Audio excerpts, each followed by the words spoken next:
Well, good evening, good afternoon, good morning, but more particularly, universal greetings of peace. Assalamu alaikum wa rahmatullahi wa barakatuh. My name is YUSUF ISMAIL from the South African Debate Initiative. This is an initiative which engages in contemporaneous debate, discussions, and of course, probably challenges on a vast array of issues. And for the past couple of months now, we've shared this platform and had a number of programs with our sister channel in the United Kingdom, Brother Muhammad of the Coventry Faith Foundation. And certainly, if you've joined us in the past, you'll probably be familiar with some of our engagements, some of our discussions. We focused quite extensively in recent times on the genocide that is taking place in Israel, being committed by the state of Israel, being committed against the Palestinian people. And so we continue that trajectory this evening, where if you've seen the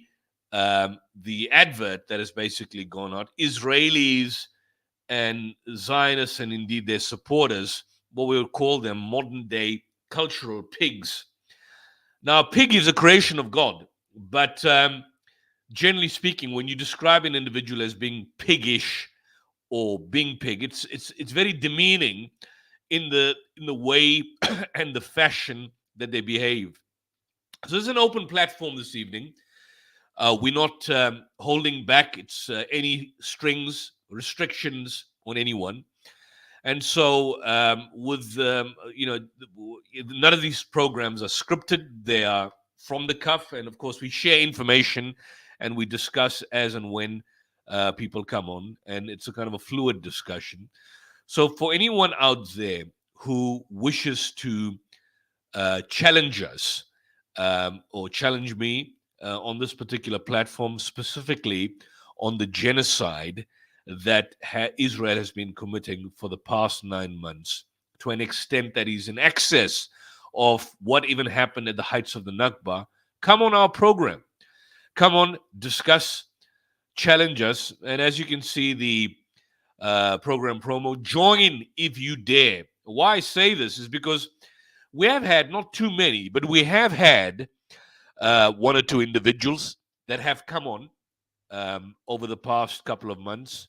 Some pro-Zionists, some anti-Zionists, some Muslims who are purportedly Zionists. We've sent out invites to them to join us. I am still recovering from a flu. If you could probably get my voice, but I thought it's important to do this. And what else do we do on a Saturday night? Watch the football, watch the Euro final. There's no Euro final today, so there are no excuses to get yourself involved in the chat and certainly in the discussion today. But before we go into that, and I'm certainly waiting for people, I just want to share over the past couple of months what's basically happening. That Israeli society is inherently, and Israelis in general, more than any other nation on earth, you find are some of the most racist people on earth. And I'm talking about now we're not just discussing the Israeli regime. We're talking about Israelis and Zionists in general. And you basically see that racism, in a sense, appears to encompass all forms within the Israeli state. I mean, there's not just simply racism directed against the Palestinians or racism directed against Israeli Arabs, but you've got this dynamic of intra-Jewish racism between the various Jewish ethnic divisions, in particular against Ethiopic Jews, the historic and current racism towards Mizrahi Jews. The Mizrahi Jews are the Orientalist Jews, the Jews who are basically, who lived in the Muslim world. They were in fact Arab Jews that had lived, and certainly descendants and intermarried, but Oriental Jews in a manner of speaking. And so you have at the top of the ladder these white colonial settlers who call themselves Semites, by the way. I mean, the irony of that. And they lay down these racist institutional policies, manifest personal hateful attitudes, either on a personal level through the media, through education, through immigration rights, through housing, through social life, through legal policies. And some within the Ashkenazi Israeli Jewish population, which we would call the European Jews, have shown open racism towards, for example, Ethiopian Jews, Indian Jews. People don't know that they are Indian Jews. Indian Jews, are those Jews that have come, like the Paradesi Jews of Kerala in India, who were Jews long before the state of Israel. The Mizrahi Jews are the largest ethnic division of Oriental Jews in the Middle East, North Africa. They come from Central Asia and so on. The Sephardic Jews are those from the Iberian Peninsula. Um, they could also be referred to as Jews of the Middle East. And then, of course, the Ethiopian Jews, who are at the extreme ends of discrimination. They obviously come from the Ethiopian Empire, the modern day region of what is now Ethiopia. Black Jews. And so at the top of the ladder, you see once again, it's these whites, these European immigrants that call themselves Semites. They're not Semites. The European white colonial settlers that essentially lay down the rules. So racism is entrenched within Israeli society, and it is manifest in terms of the attitude towards other people. And so Zionists, Israelis, and Zionist supporters, some of the worst, vile, repulsive individuals you'll ever come across. Now, I mean, of course, there are Israeli human rights organizations that have basically spoken out against it. One notable Israeli human rights organization called B'Tselem has exposed the Israeli apartheid. You, for example, strangely have that. I think it was some years back in 2014 that the then Israeli president Reuven Rivlin, he served, I think, he was a member of the Likud party, and he was the 10th president of Israel from about 2014 to 2021. He made the point in relation to the racism in Israeli society. He said Israeli society is sick. Israeli society is sick, and it is our duty to treat this disease. That's what he said. That's in the Times of Israel. Check up the Times of Israel. New president seeks to cure epidemic of racism. According to Sami Smuha, a professor of sociology at the University of Haifa, the answer to the question of whether racism exists in Israel depends upon the definition of racism that is in fact adopted. Because if, for example, the term racism is restricted to beliefs that a given biological race is superior, then from that perspective, what you find is ethnocentrism can be found in Israel, but not necessarily racism. So according to other definitions, racism is a belief that membership in a certain group, not necessarily genetic or biological, determines the quality of individuals.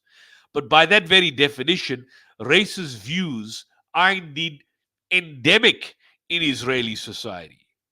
But more than that, ethnocentrism, because Israel views itself as an ethno-state, you have a situation where there's apartheid based on your religion, on your religious beliefs.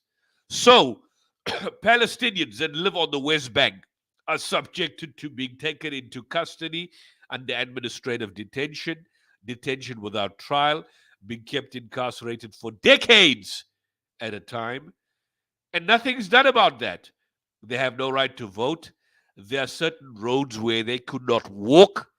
They have absolutely no rights or the same water rights or electricity rights as that of the Israeli settlers who have illegally settled there on the West Bank. And the same principle applies in Gaza, one of this mass concentration camp that was basically there. Or open air prison. You could even call it an open air prison because prisoners have rights. Those in a concentration camp do not have rights. But just to give you an example of what we see.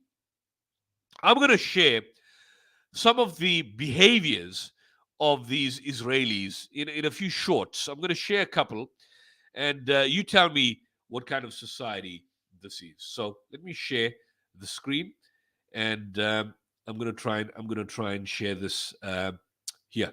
If Brother Muhammad could share the screen and make this open, and let's just see if this is now available. Okay, so let's look at some of these videos and expand them. So this is one. These are short. אנחנו פה מיחידת החרמי, ביצענו את פעולת כולולו ברחוב היום. מצאנו אמל"ח רב, כולל רימונים, סכינים, מטענים מאולתרים, מחסניות, דגלים של החמאס ומדים טקטיים שבאמצעותם הוא ניסה להתגבר על כוחותינו. אנחנו נמשיך להשמיד ולתאר את המרחב.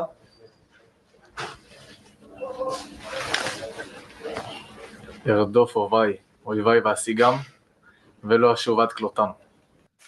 So can you see what happened here is that Israeli soldiers trespass a house and they display Palestinian female underwear. To what end? Other than to mock. You've got another short clip here. Israeli soldiers mock a destroyed home, which was occupied by, in this instance, women and children. Look at this. The home is destroyed.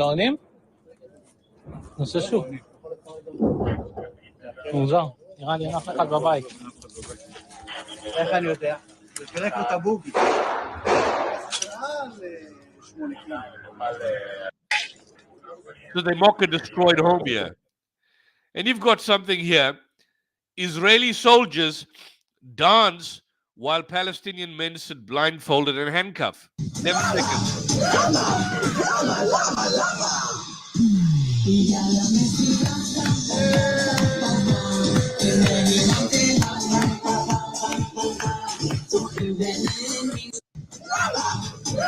Israeli soldiers dance while Palestinian men sit blindfolded and handcuffed.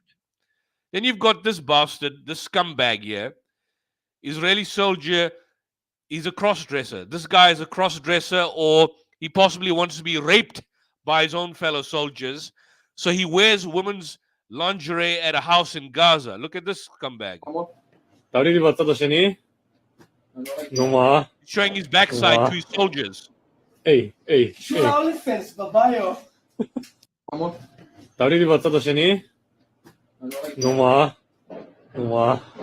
is about destroying Hamas.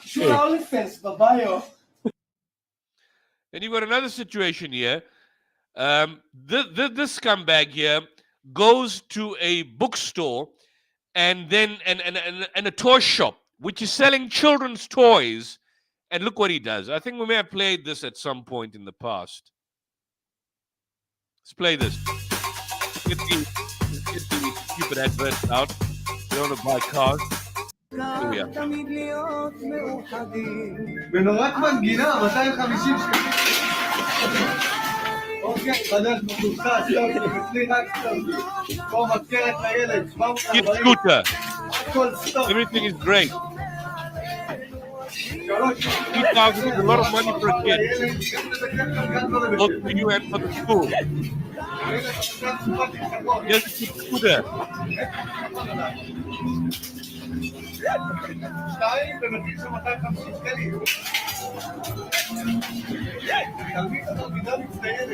These are children's toys.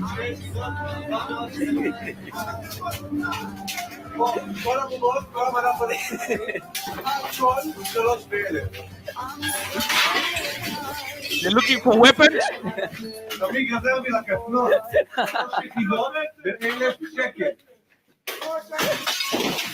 ראש, 4,500 בבית ספר מגברות, 10 ב-1,000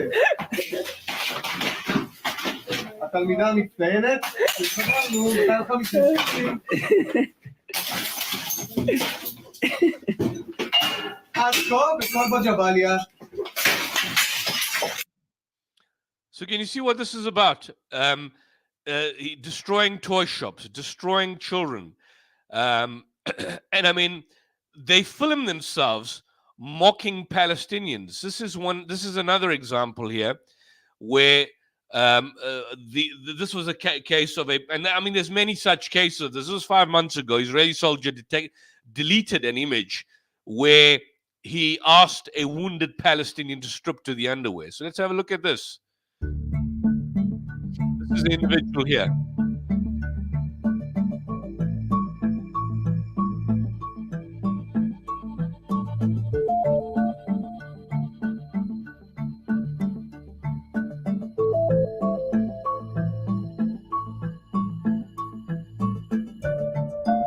Naked to his underwear and he's wounded. And these videos are mild compared to some of the other more gruesome.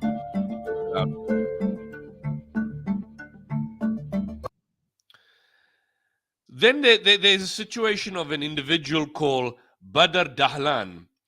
I don't know if you know this. This was about 2 or 3 weeks ago. This individual here, Middle East eye, captured. He's after being incarcerated by the Israelis. This is what happened. This is how he speaks. Listen to this gentleman here. He was a 29-year-old Palestinian, full health, well-to-do in living in Palestine, and then he was captured and taken as hostage. And look at his outcome and see him here. Listen to him. ايش اسمك؟ انضر دحلان؟ قديش عمرك؟ Look at his eyes. Look at his shock. That's the result of electrocution. قديش لك محبوس انت اليوم؟ شهر.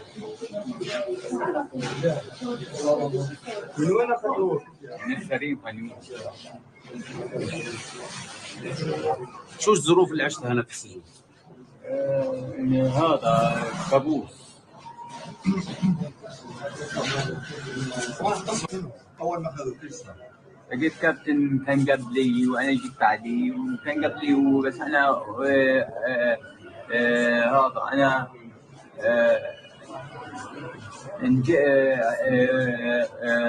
totally traumatized and destroyed mentally. حتى 50 وطلعت ولقيته طلعت يعني مع بعض كان يعمل لي يربوا بيه. ايش سووا فيه؟ طلعوني علي وطلع عذبوه؟ عذرونا. Out of it. ايش عملوا فيه؟ قول لي ضربوني بالسجن 3 مرات في الاسقاط ما طلعش فوق عشان واحد بيقول له يعني تغلس حد يعني صل يعني لا ما قاليش قال له واحد عشان تطلع ما تغلس ابوك وامك قال لي ماليش انتهيت عرفت كيف يعني ما اقدرش اوصف يعني ضربوك عينك على راسك قال طمن راسك ولتموه كنايم في رجلك وضمن الفكرة كان ضربوني على وكان بيكسروا رجلي طلعوها ويكسروها ويقطعوها وطلعت وحطت التمثل لقيت حاجة بدي امسك حاجة عشان طلعني حاجة مسكت حاجة 2 ايش قالوا ايه شو اسمه بدر تعالى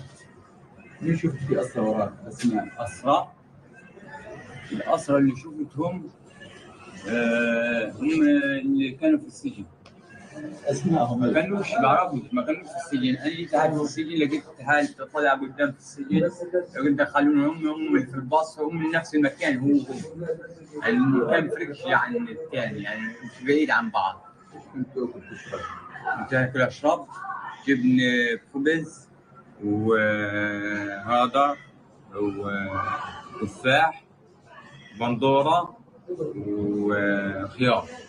بيضربوك في الحديد؟ لا اوكي يطمنوا راسهم يقولوا So if you Show me the game you randomly this start. is essentially some of what you can basically see as some of the sickness that is manifest in Israeli society. Now, I'm saying that a lot of what you see here is also as a result of the fact that Israeli society has become systematically desensitized to any kind of violence that has been committed against the Palestinian people. So they just simply allow this to happen. They allow this to happen. They brainwash children into singing songs promoting genocide, and this is something that people basically don't realize in terms of what they do. I will show you something. I want to share something with you. About a couple of months ago, just immediately after the destruction of Gaza, when the destruction of Gaza in fact commenced, you had a situation where the Israeli national broadcaster, Kan, the Israeli national broadcaster, uploaded a song in which Israeli children sing in celebration and support for the Israeli army's mass extermination campaign of Palestinian people. And you have the situation where these kind of sweet faces of these little children make a kind of an incongruous accompaniment to this grotesquely genocidal lyrics of the so-called, what they call it the friendship song. Now, this was uploaded on YouTube, and then YouTube removed it. But the fantastic website, the Electronic Intifada, saved that particular song. And I want you to listen to the song here. And I'm going to share the song here for people to see how children are brainwashed. Israeli children are brainwashed to hate Palestinians. They normally present the idea that Hamas and UNRWA has these propaganda schools. Here's a classic case of Israeli soldiers, of Israeli regime, brainwashing Palestinian children in relations. I want them to listen. I get the mention that there's cowards backstage. I don't know what that means. Someone has added something there, cowards backstage. But we'll bring them on. We'll bring these cowards on. But I want them to listen to the song first to show the sickness of Israeli society, the sickness. And then we can bring these cowards in, Brother Mohammed. So I'm going to share my screen here. I'm going to share it, and then we're going to play this so that they can see. Is my screen shared? Let's just see if my screen is shared. Yeah, the screen is shared, and let's go and play. This is called the friendship song. I want you all cowards in the background and those who are covering your face, listen to the song. These are children, how they teach them from a young age. So you need to know and get this in your brain if you are supporting such filth. This is what the Nazis did to the Nazi children, the Nazi youth. The Nazi youth, this is a modern day incarnation of the Nazi youth. Listen to this. It's called the children's song.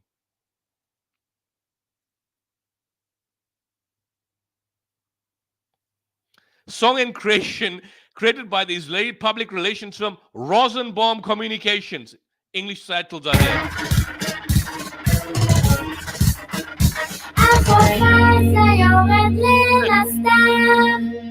מטוסים מפגיזים ארץ ארץ, הנה צה"ל חוצה את הקו, לחסל את נושא זר. Annihilate the swastika bearers? What are you talking about? Who are the swastika bearers? Who are the swastika bearers? The Palestinians?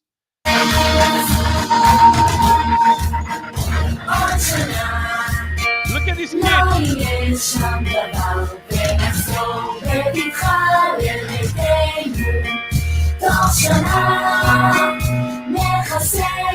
Within a year, these children are singing, "We will annihilate everyone." That's what 1 Samuel 15:3 says. What do? They annihilate the babies, they kill the women, they kill the children, they kill the donkeys, they kill the asses. What does Numbers 31 verse 17 says? Kill all the men, but keep alive for yourselves all the young girls. And not just any young girls, those who are virgins. So yeah, these Israeli children are being made to sing as a song in support of the Israeli Defense Force. I want the cowards in the background to hear this, that they're going to annihilate everyone.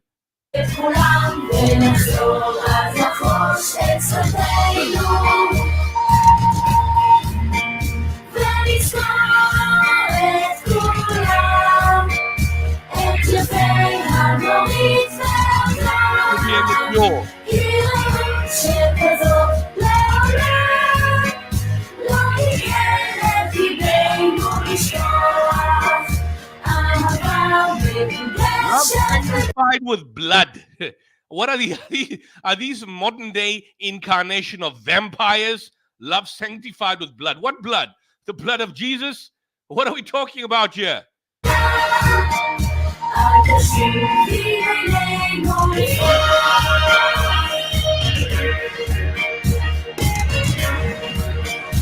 Madness.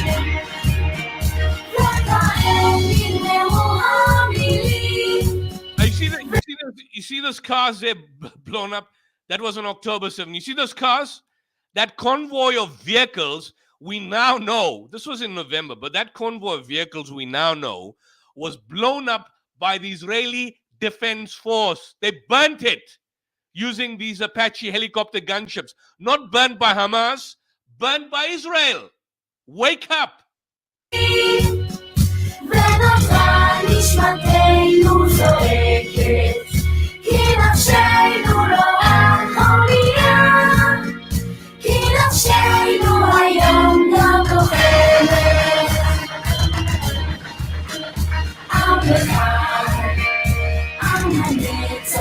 People of forever, evermore. What the hell is that? Are you kind of some sort of special chosen race? Wow.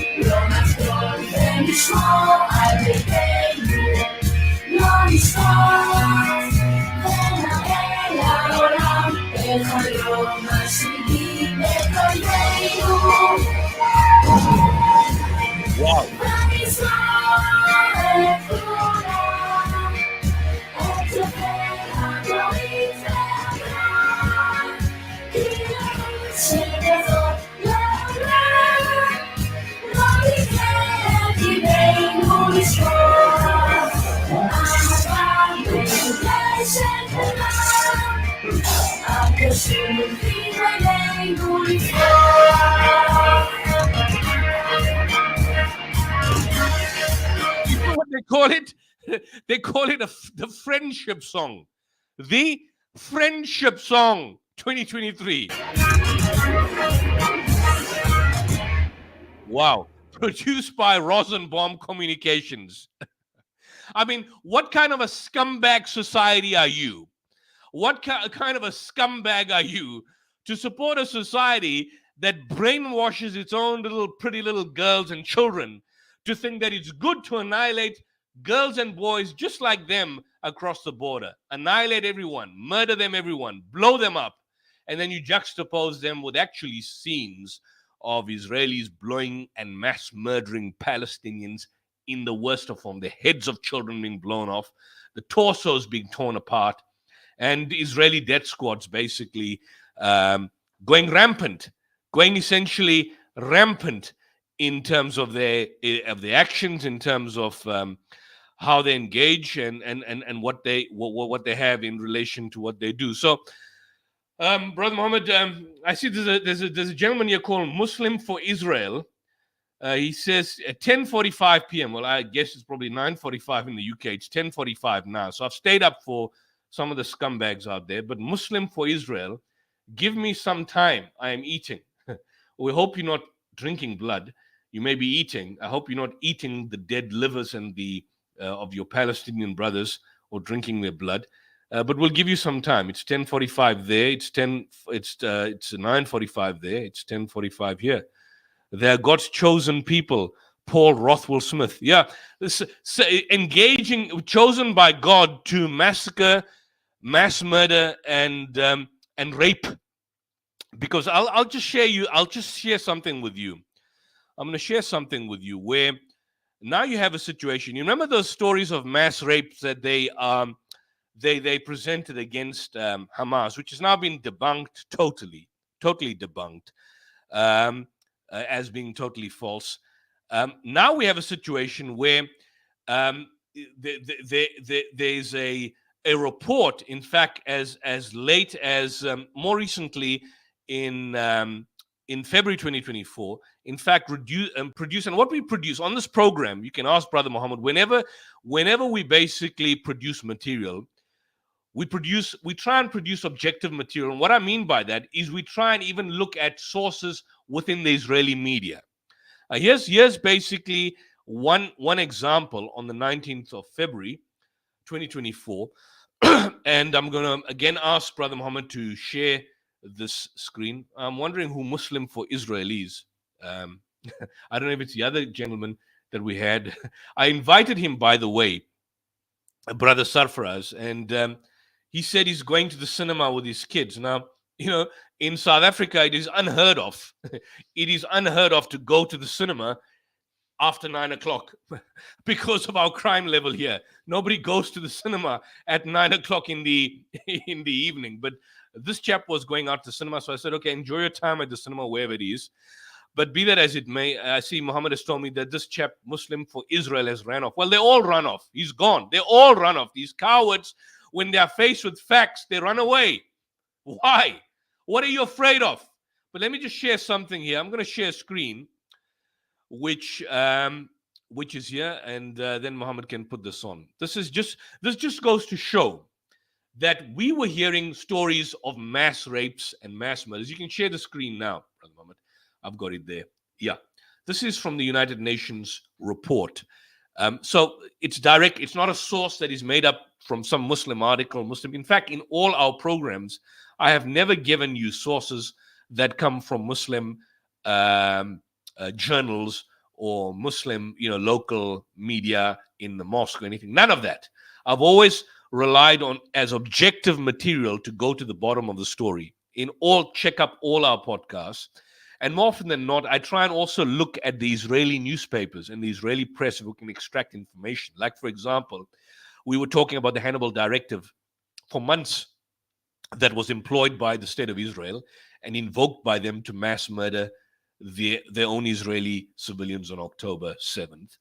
And in fact, 2 days ago, on the 11th and the 10th of July, the Times of Israel confirmed that. They confirmed what we have been saying, what many other activists and journalists and independent reporters have been saying for months.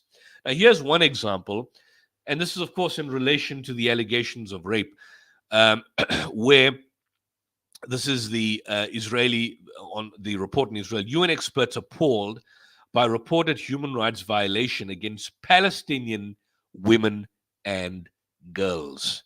Look at this report. UN experts today expressed alarm.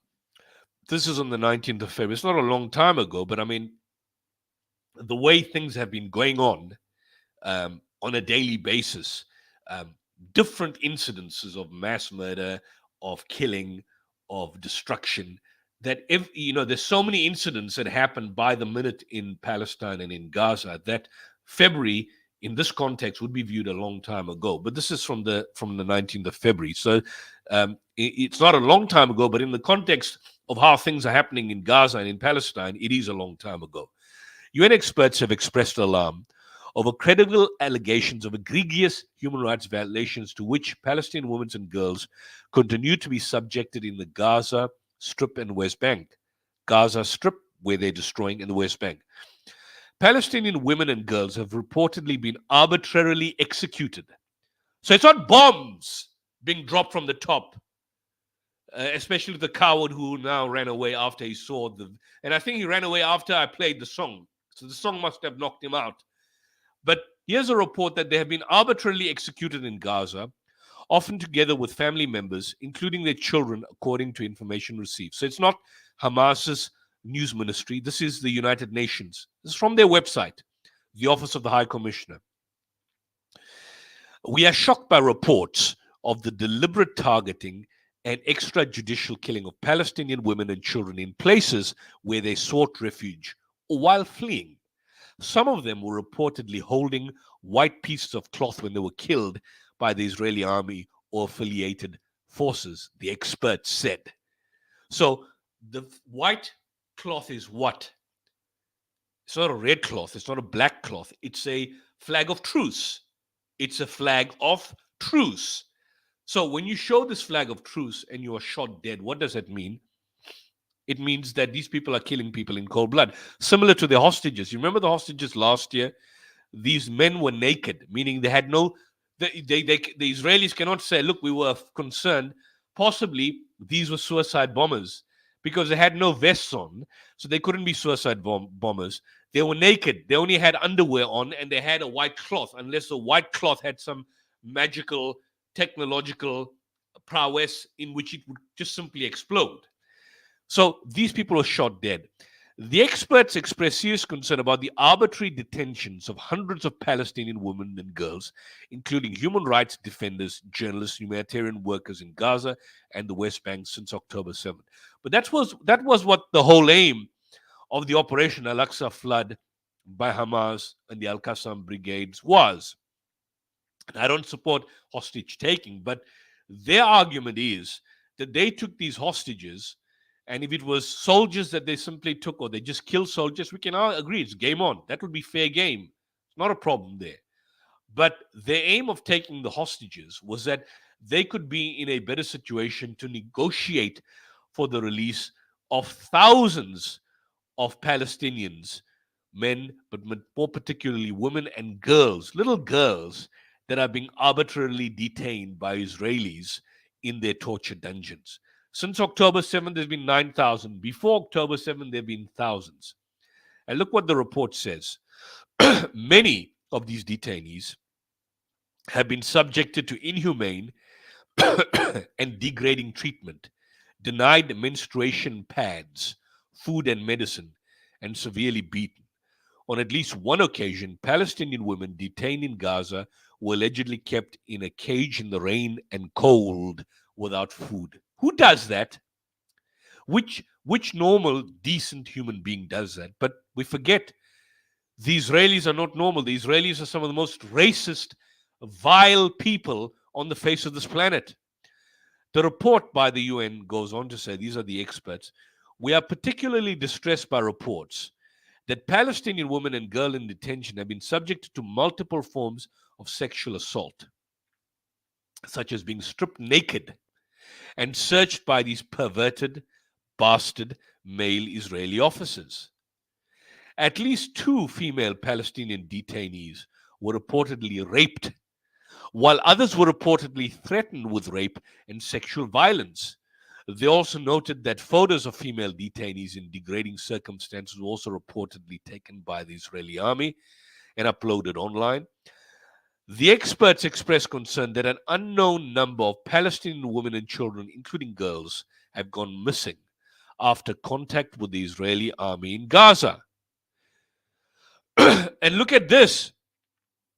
There are disturbing reports of at least one female infant forcibly transferred by the Israeli army into Israel, and of children being separated from their parents whose whereabouts remain unknown. So what is this? What the hell is this? This is kidnapping.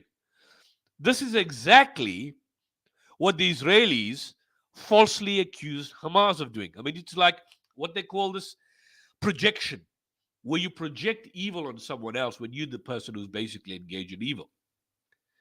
And then the experts go on to state that we call and remind the government of Israel of its obligation to uphold the rights to life, safety, and dignity of Palestinian women. Of course they don't. That's not part of their, when you talk about ethics and the Israeli government, when you talk about ethics and this bastard regime, it's an oxymoron. It's an oxymoron. So this call by the UN for an independent, impartial, effective investigation is rubbish. None of this will happen. The conclusion by the report, the experts, the Special Rapporteur on Violence Against Women and Children, Francesca Albanese, these are the individuals that are behind this. They conclude by saying that these alleged acts may constitute grave violations of international human rights and humanitarian law and amount to serious crimes under the international criminal law that could be prosecuted under the Rome Statute. And those responsible for these crimes must be held accountable. But it's not just individuals that are responsible for the crimes. It's the entire regime. It's the whole of Israeli society. So the society itself, the Israeli society, has to be totally and utterly disbanded. I mean, there's no other way out of it. There's no way in which Israel can basically come on in relation to this. There's no way that Israel can continue on this particular basis. So if there's any guests out there, anyone that wants to come on, let me know and come on this platform. We'll add you, talk to us, share your views. I'm surprised. I would be interested in this character, this cowardly character called Muslim for Israel. I honestly don't know who he is. Maybe he's Tawhidi, that fake Sheikh Tawhidi from Australia. Give me some time, I'm eating. Well, you can have all the time you can. And then the guy then disappeared. Look, if they don't have their faces, come on without your faces. We'll call you out for the cowards that you are. But in relation to that, you can come on and challenge us on anything that you want to. So, Mohammed, if there's anyone out there, they are more than willing to come on this platform. I see there's someone that's coming on. Who do we have there? Hello, Yusuf. This is Paul. Hi there, Paul. How do you do? I'm very good, thank you. I'm certainly not for Israel. Of course not.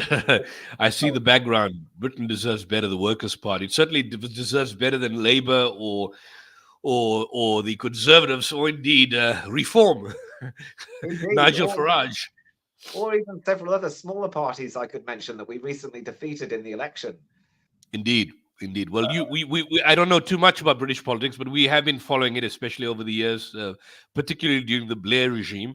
And I can tell you, you certainly have our support here in South Africa, and indeed on some of the other platforms in the United Kingdom. But go ahead, Paul. Certainly have I support your excellent exposé on the situation in Gaza. I've just been watching with interest over my dinner. But I don't want you to get me confused with some sort of friend of Israel. No, of course not. In my flyer, when I was campaigning, I support a one-state solution in what I called the Holy Land, which I suggest is the best marketing term for a united state. You could call it Israel-Palestine, Palestine-Israel. You can call it the Promised Land. But the Holy Land, it would unite the entire of the area, including the spring of the River Jordan, which isn't actually in Israel. It's in Lebanon. It's 8 kilometers north of Mount Hermon. You can see the book above my head called Karsag Research, as in Harsag, as in Hamas. That's a Sumerian word that means head of the valleys. And that's the spring of the River Jordan in Lebanon. And once I believe that is united with Israel it almost already is, because as you probably know, the area around the Golan and the area around southern Lebanon in the north has been pretty much evacuated already because of the number of strikes there have been, missiles and airstrikes in that area, which are probably going to kick off a war very soon if you've seen the developments militarily in that area. So I've been campaigning with the Workers' Party, as you can see, to make a voice for British politics, for working class politics over here. And I've been out today on the Palestinian cavalcade around Coventry, where 10, 20 cars, I lost count, I think, were parading around Coventry, waving the flat Palestinian banners to rapturous applause. We had the leaders of this group were on bikes giving out small flags to kids who were waving them out of their homes at us. And I have never seen such a rally to a cause since 1980, whenever Coventry last won the FA Cup. Did Coventry ever win the FA Cup? I think it was 1987 when I was 12, and they all had flags out in their windows, even in Balsall Common in the village where I lived near Coventry. I can't recall that. I must have been about 6 or something, but I know it was Nottingham Forest in the 1980s. But that's a bit of a shift. But I didn't know Coventry City ever won the FA Cup. Following English football. I mean, we grew up following English football. So if you talk about Gary Lineker and Paul Gascoigne and Stuart Pearce and Shearer and all of they were kind of household names in the South African context. Southgate, watch out for him tomorrow night. Certainly, but you raise an interesting point, on this particular issue, is that when I see, and I'm glad that we see eye to eye on this specific issue, because there is a shift in paradigm from the idea of the two-state solution to the one-state solution. The problem that I've got is that your government, both the Labour and the Conservative Party, hasn't mentioned that as explicitly as indeed Labour, but mainstream so-called, and I say so-called leftist journalists like Piers Morgan, I mean, it's actually a disgrace of a journalist, and others point out the fact that they're calling for the two-state solution, and kind of Western discourse gives a notion that, to call for a two-state solution is a kind of a liberal venture of moderation. But in actual fact, the mainstream Western discourse that is focused, even up to this particular point in time, on the partition of the two different states, essentially overlooks the history of the Zionist movement and its intent, but more particularly, the fact is that the two-state solution, historically speaking, there was an exclusionary nature within it that revealed a kind of a fundamental flaw. For example, the authority to define what a Palestinian state is, or to define the existing Palestinian state living side by side next to Israel, always rested with external powers, whether it's Israel, the United Kingdom, the UK, your government, or the United States. And that essentially stemmed from a colonial legacy in which the Palestinians are not included in the discussion about their fate, which, obviously contradicts the main internal principle of self-determination. But the problem that I've got at a deeper level is that the Palestinian two-state solution, which was envisioned during the 90s peace process from the Madrid Conference to the Oslo Accords, was never meant to be sovereign. They always had the idea when that it's Palestinians that have done away with negotiations on that point. But both the PLO in 1980, in 88, and indeed Hamas in 2005, but more particularly the PLO, more to an extreme level, were even prepared to accept a compromise Bantustan-like state living side by side with Israel, with just even a superficial army or maybe a police force. Hamas also in 2005 were in principle willing to accept the idea of a two-state solution, with the Palestinian Authority controlling the West Bank and Hamas, in fact, controlling Gaza.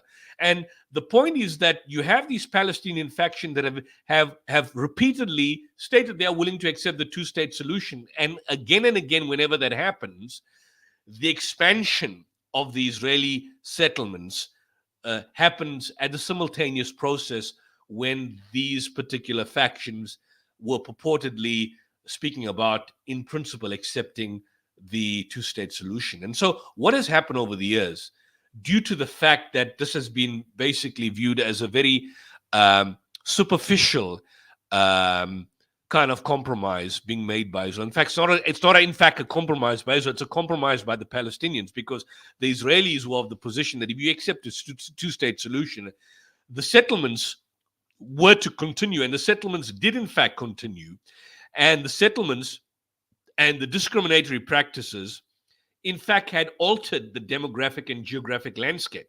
So if you're talking about a two-state solution, what are you going to do about the 1 million Israeli settlers that live in the West Bank and East Jerusalem? So it makes the partition of the land totally impractical. And my point is that with Israel as a sovereign state, it basically gets a military strength. It gets support from the Western allies, from the United States, from your country, the United Kingdom.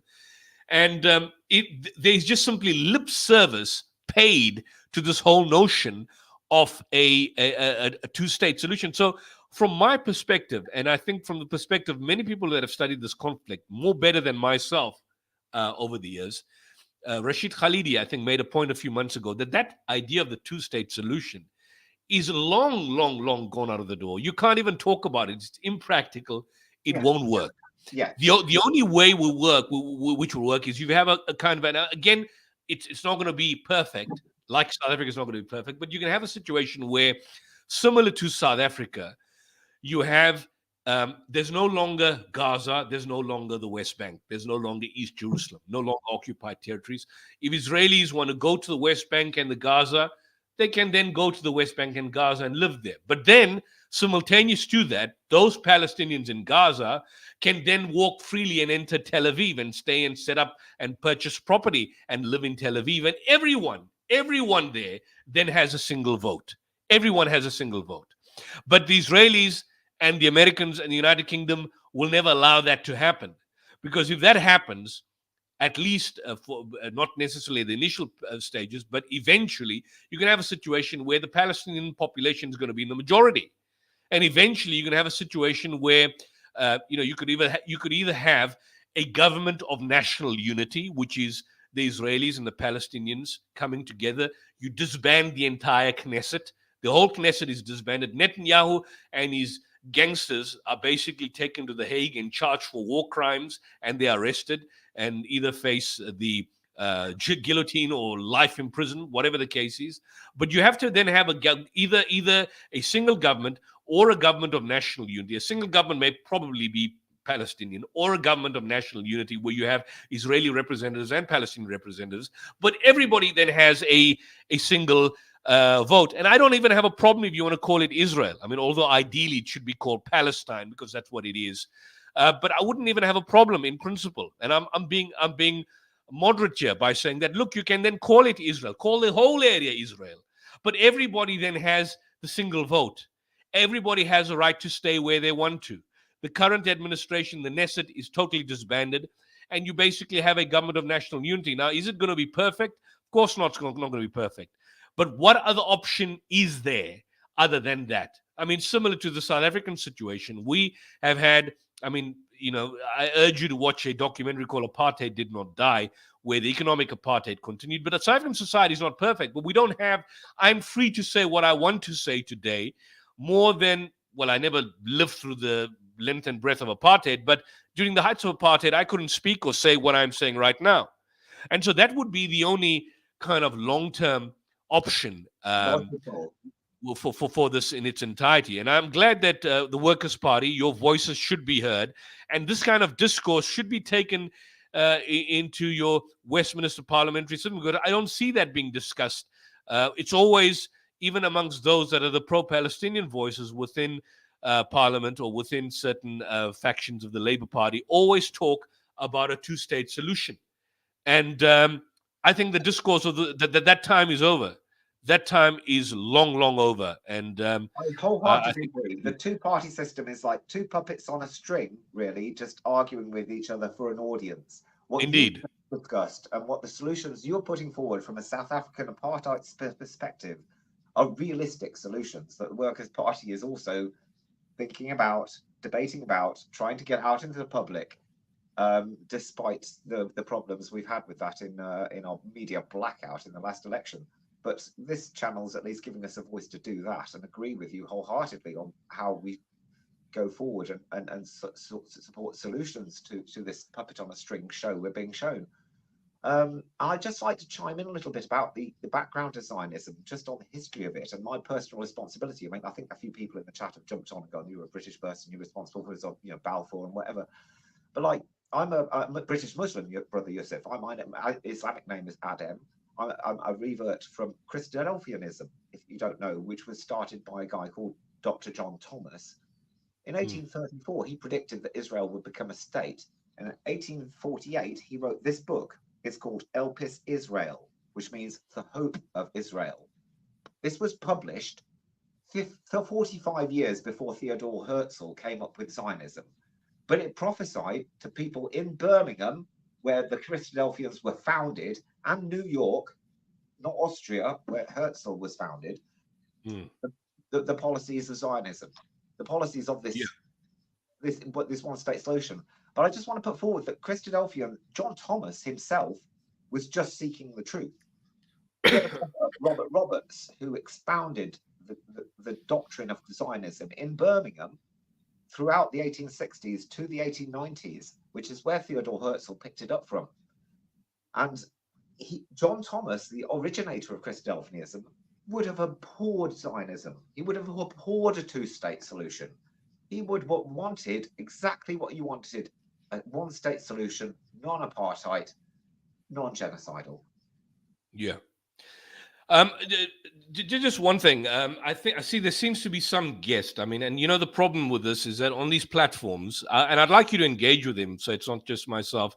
We get a lot of spammers, a lot of time wasters, a lot of pro-Zionists, a lot of fanatics that come on, and I see there seems to be someone called Prima Scripture or Soldier, someone called Soldier of Christ. We have Soldier of Christ there. Is Soldier of Christ here? Yeah, my brother. You don't know me. I know the owner of the channel. So You know the owner of the channel, but you yeah. call So yourself wait, Soldier of wait, wait, Christ. wait, wait, wait, wait. Are you a violent individual? Wait. What's your name? Wait, What's bro. your name? Listen, slow down, slow down. I'm just here to ask a question. I and Shoaib, I've been on this channel a lot doing its different Okay. segments. So I listen in from time to time. I've listened to you. So don't call me what you don't know me if you never spoke to me before. Okay, well, let me call you by your name. What's your name? You can call me you can call me Prima, no problem. That's what it says. Is that your name? Is your name Prima? Is your name Prima? Yeah. We can run with it. I just got 2 questions to ask because I've listened to you. Clarify one thing: is your name Prima Scriptura? Why are you afraid of giving your name, brother? Call yourself John. Call yourself Jesus. Brother, you're gonna respect what I tell you my name is or not? Because why are you afraid to give it? I'm not here for the antics, as I said. I've been on show. There's no antics. I'm just asking. Well, right. Well, then listen. Listen to what I gotta say. I tell you my name is Prima. I'll listen to what you gotta say. What's your name, brother? Can I ask your name? I told you my name is Prima. If you don't believe it, well then okay, I can leave. Prima Scriptura means only Scripture. Is that your name? Is your name only Scripture? Soldier of Christ. Is that your name? I just asked your name. It's a decent thing to introduce yourself.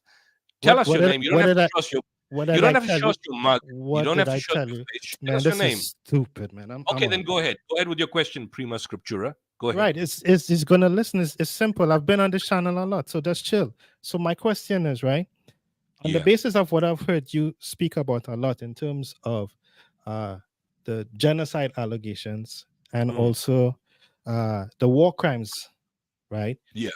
Right. And I've heard you speak on it a lot. I've listened. I've always come on this channel and always listen. And I've heard you, thank you, make your points and your pointers on it. And I'm not speaking exactly to the point in terms of the Palestinians and the Jewish, the war that's going on. But my criterion, it really relates to, in terms of what you've been saying, in terms of, does the war between Israel and Hamas meet the criterion of war crimes and genocide based on what you have articulated? And if that's the case, right, could you tell me what's the main criterion for you saying that so many times? At least I just want to be clear, and I have one other question, and then I'm out. So no big problem. You're asking me the question, or you're asking Brother Tom? No, I'm asking you because I've heard you speak on it before. So what's the essential criterion? Because you said it just about 5 minutes ago. What's the essential criterion for the charge that Israel should occur for war crimes or genocide? Okay, no, there's no war. Well, war crimes are one thing. There's no debate on the fact that war crimes are being committed. But what I would draw you, and I would probably send you the link and the article, because we had an entire forum and a discussion on that particular issue where have you seen the genocide application that was brought by the South African government? I've seen part of when it was written up that you did speak on it, but I didn't watch the whole stream, but I saw you read out parts of it. So that's my question in a nutshell. What's then the criterion that we can charge Israel with the allegation of for the war crimes? Well, basically, if you look at the entire definition of genocide, and this was basically unpacked. I must just open the application for you. The 1948 United Nations Genocide Convention defined genocide as 5 acts committed, about approximately 5 acts committed with intent to destroy in whole or in part a national, ethnic, racial, or religious group. So those 5 acts are, and again, you asked me, I should have opened up the application, is I think from just from you can just I'll take your answer, whatever you say. Let me answer your question. Killing members of the group, which is basically happening. Number 2, causing them serious bodily or mental harm. Number 3, imposing living conditions intended to destroy the group. Number 4, preventing births of children. And number 5, forcibly transferring children out of the group. So the victims of the genocide are either targeted because of either their real or their perceived membership of a group, but not randomly. So it's an intentional point committing of, that fulfills 5 particular acts. Now, if you look at the genocide application, which was brought by the South African government, they detail in detail systematically, as they made the case to the International Court of Justice, how Israel is not just simply committing those specific 5 acts, because you can commit 5 acts, but those 5 acts could also be incidental. But they also showed the particular aspect of intent, which is marked by the specific Latin phrase called dolus specialis. And they did that particularly in terms of where, for example, they showed statements of genocidal intent that are basically that were mentioned by leading figures within the Israeli military, by the prime minister, by members of the Knesset, by individuals like Smotrich, by individuals within the Israeli administration that are basically concerned with the military fortitude of the state of Israel. And they took that and they juxtaposed that to the actual actions that are being committed by the state of Israel. And on that particular point, what the International Court of Justice concluded, they haven't yet made a finding, but they concluded that my government, the South African government, has made what they call a prima facie case that Israel is plausibly committing genocide. So what that means, and we're talking purely on law, not on opinion here. What that means is that if someone, for example, is alleged to have committed murder, for a state to prosecute that specific individual, the state has to show at the very outset that there is reasonable prospect of success, but more particularly that it has established a prima facie case that this individual has committed murder. Now, a prima facie case doesn't mean that that person will be convicted or it will be shown beyond reasonable doubt that he committed murder. But at the outset, what it does, it lays the foundation to say, this now is a grounds for prosecution, or this now is a grounds for further investigations in relation to that. So as it stands now, the International Court of Justice, which is the highest court globally, has made the determination, and you check the judgment, or either via Brother Muhammad, and I'm sorry if I was harsh with you. It's just that we had so many people that come on a platform that are negative. But I can send you both the judgment as well as the comprehensive, I think, 85-page application. And in the application and the judgment, the Judge Donahue, the American judge, together with, I think, about 13 or 13 out of 16 judges, the only exceptions were the Ugandan judge and the Israeli judge, but all the 13 judges stated that South Africa has indeed made out a plausible case that Israel is indeed committing genocide. Now, of course, that finding will only be determined, at a much later stage, eventually, when there are, proper assessments that are basically being done. But if you look at the application laid down by South Africa, they fulfilled, all those 5. There are 5 conditions. There are 5 acts that you have to commit with intent to destroy in whole or in part a national, ethnic, or racial or religious group. And even if one of those, even if one of those conditions are met, you can prove a case of genocide that is being committed. But in the case of Israel, the South African government showed that they committed all 5 acts, killing, causing serious bodily mental harm, imposing conditions, destroying the group, preventing births, forcibly transferring children, and more than that, the specific aspect of dolus specialis, which is there in relation to the particular aspect of intent, because you have to show intent. So when you juxtapose statements of genocidal intent, and then you compare them with what is going down on the ground where Israelis are killing people, not just bombing them, but summarily executing them in cold blood. For example, Israeli soldiers at the Jabalia refugee camp and other places, they are killing people in cold blood. So I hope that answers the question. Yeah, understood. No problem. So you're saying it's 5 acts. If one is committed, then by default. Yeah. So here's my main question. In 2016, when Saudi Arabia bombed Yemen, and today we have over 100,000 people who have died. That country is war-torn and ravaged. Then can we say that we can put a case against Saudi Arabia for committing war crimes and genocide? since they would have Yes. committed Yeah. 1 out of the 5. I have no problem in saying that. I mean, look, I don't know what you think of me, but I'm not a fan of the Saudi state. I mean, the Saudi regime, including MBS himself, has engaged.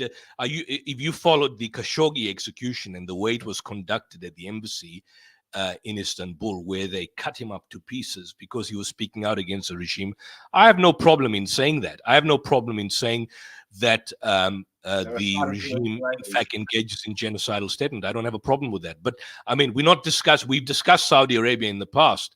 I'm saying let's maintain a consistent standard here. No. My only reason for asking the question is that a lot of people tend to forget based on a news cycle and a narrative, and I tend to be very open-minded, and I don't have a dog in the race. I'm not against anybody. I'm not against for no war. I'm just plainly not a war person. But what people tend to forget, before 2 years ago, Yemen was at the forefront, right, of even the UN's radar in terms of what was being done and the amount of kids that have been killed, right? Yeah. In that particular country and region, right? To the point where it's totally war-torn and ravaged. And while it is, I see people argue against this really mainly from a Islamic narrative.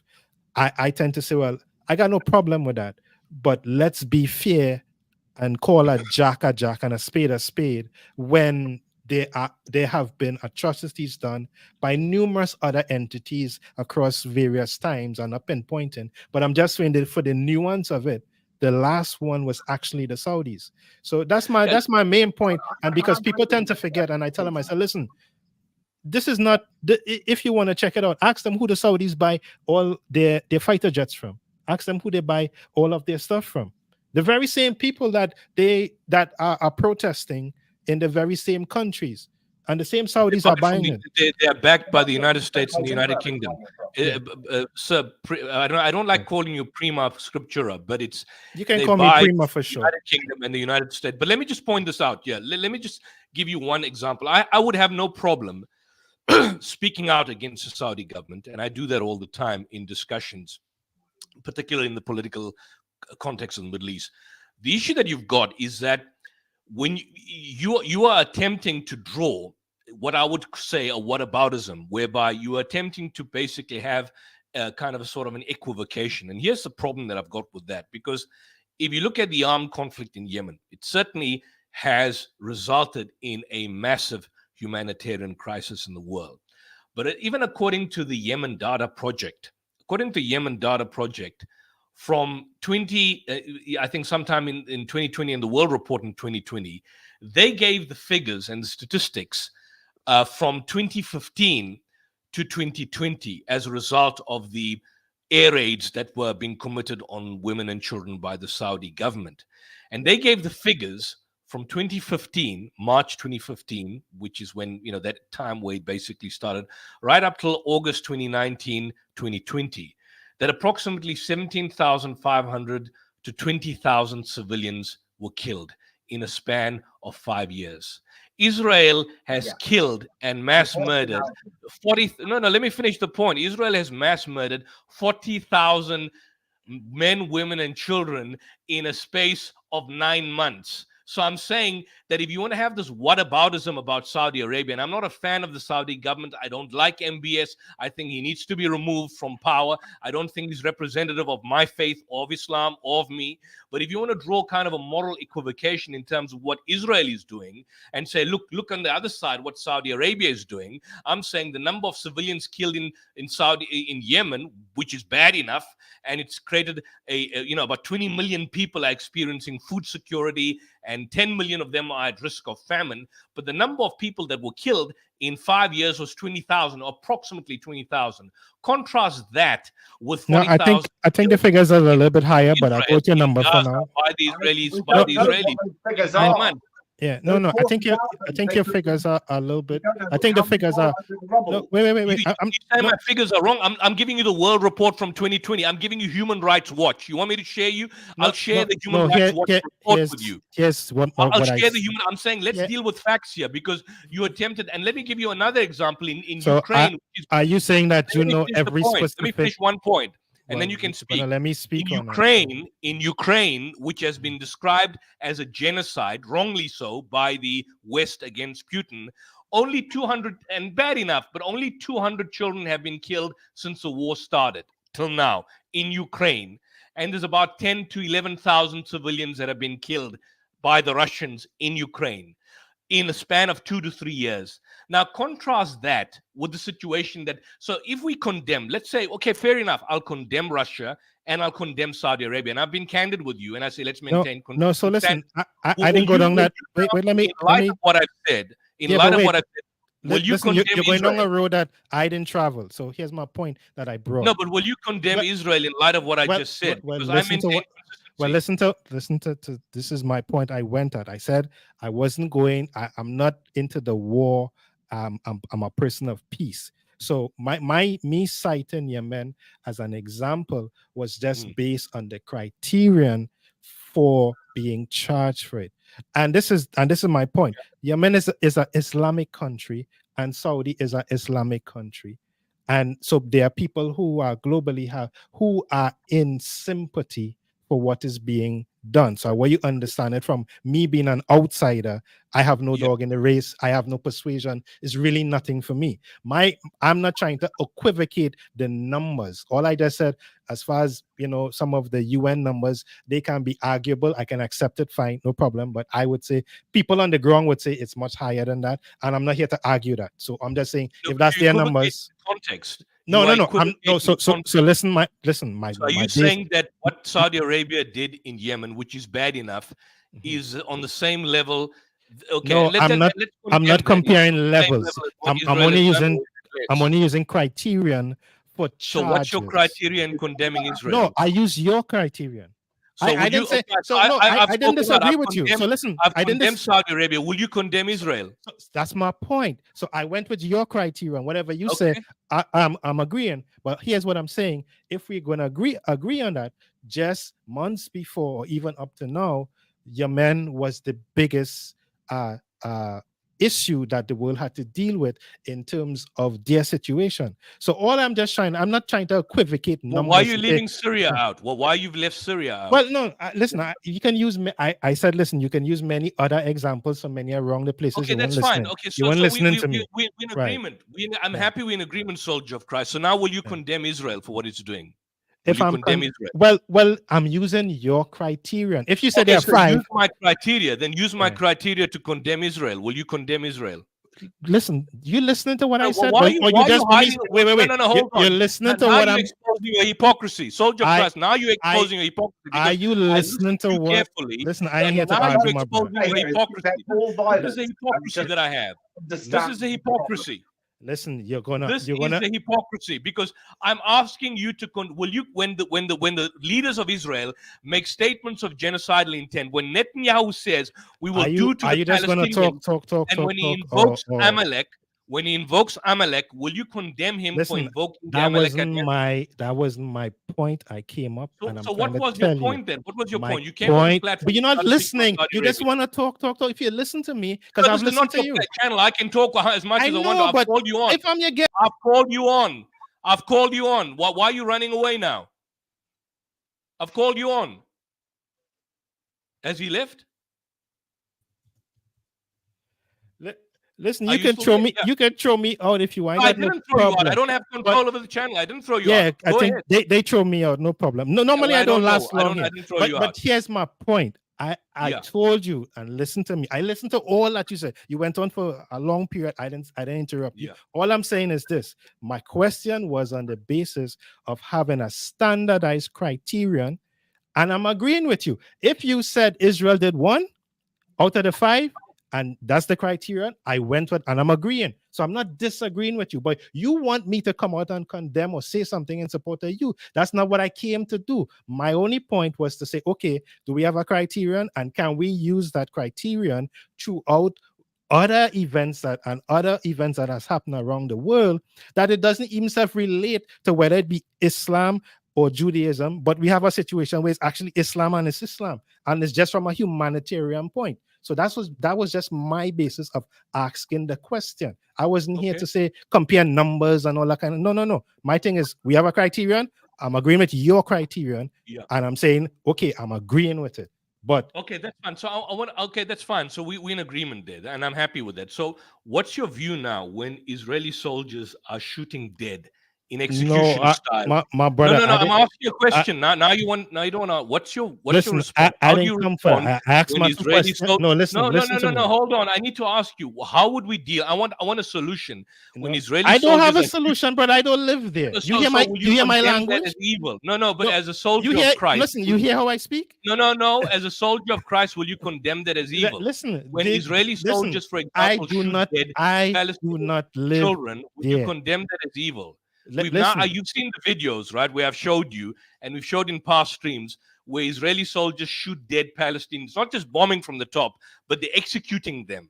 They, for example, outside the hospitals, they execute them when people are leaving the hospital, or when they go to a safe zone. You're gonna ask me the question and then talk. Okay, so answer that. I don't know. Answer. I'll stop talking. Answer that. I don't know. This doesn't work for me, and I'm telling you, right? What doesn't work for you? No, because you keep talking. If you want to talk, no problem. I could bounce. I got no problem with that. You answer my question. I asked you a question. Let's talk together. I asked you a question. Right. Well. Allow me the courtesy to speak. That's all. Okay. Other than that, I'm good to go. I could leave. Right. Okay. So here's been my premise, and this is what I'm trying to tell you. I have no dog in the race.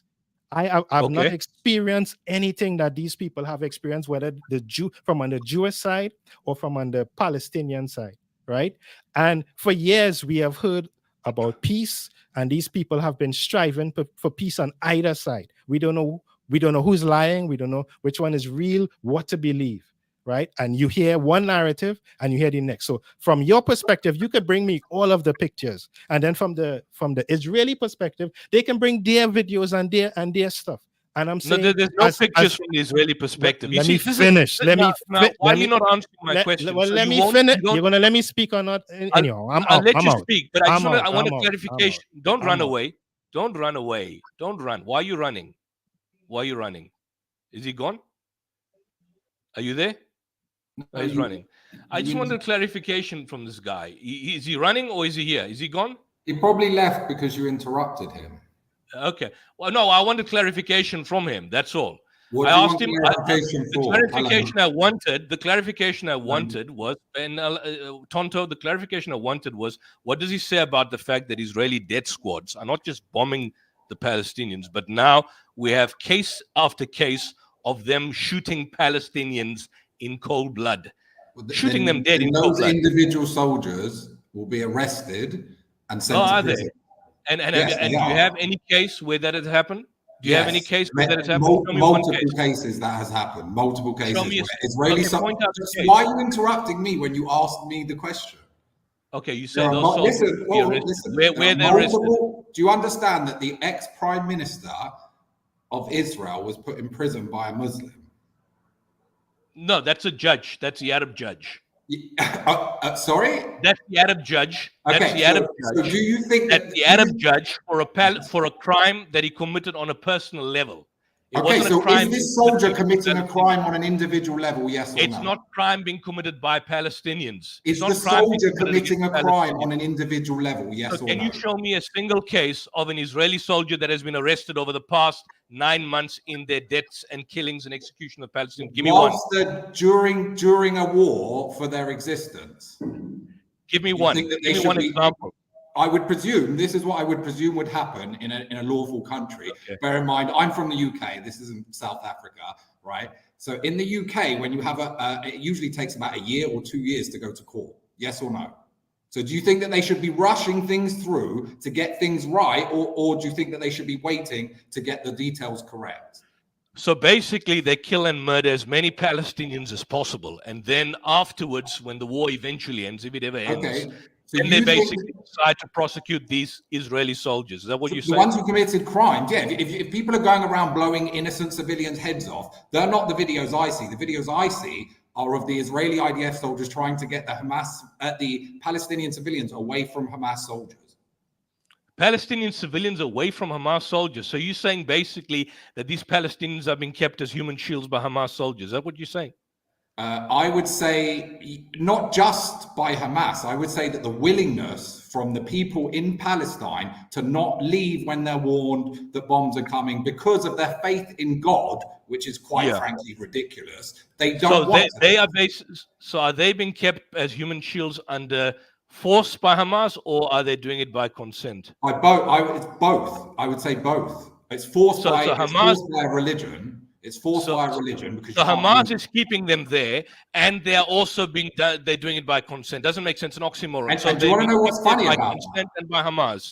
Do you want to know what's funny about the figures? Is the figures are the best figures in any war in modern history. So I would like to know: do you think that every single war is a war? Best figures in history? There are about 20,000 children that have been killed. No, Hamas revised those figures. There were 200 children killed over the past 3 years. In 9 months, Israel has murdered and mass murdered and massacred 20,000 children. And that's a 17-year-old person with a gun fighting a child. Is that a good figure for you? Okay, so the age limit for being a child in Gaza is how old? You tell me. It's 18, okay? How old are the IDF soldiers going in? Listen to me. Don't interrupt. All you do is interrupt. What do you say about children under 18 that are being massacred? Okay, all of the soldiers going from Israel in the IDF are 18. Yeah. Yeah, they are. They're conscripted at 17 and 18 years old. So they're kids. So what are you saying? But they're killing children that are 5 and 6 years old. I have been to Israel. I've never served in the IDF. I don't even agree with the Israeli government most of the time. So why don't you be bold enough and condemn them when they murder children? Because for my belief, what do you mean they're not? They're giving the best warnings ever. It's a 1 to 1. What do you mean the best warnings? So we just had a situation a few days ago where they sent people. They told them move to a safe place, and they bombed them. What are you talking about? Okay, so then what I would presume happens, they sent them to a safe place and they murdered them.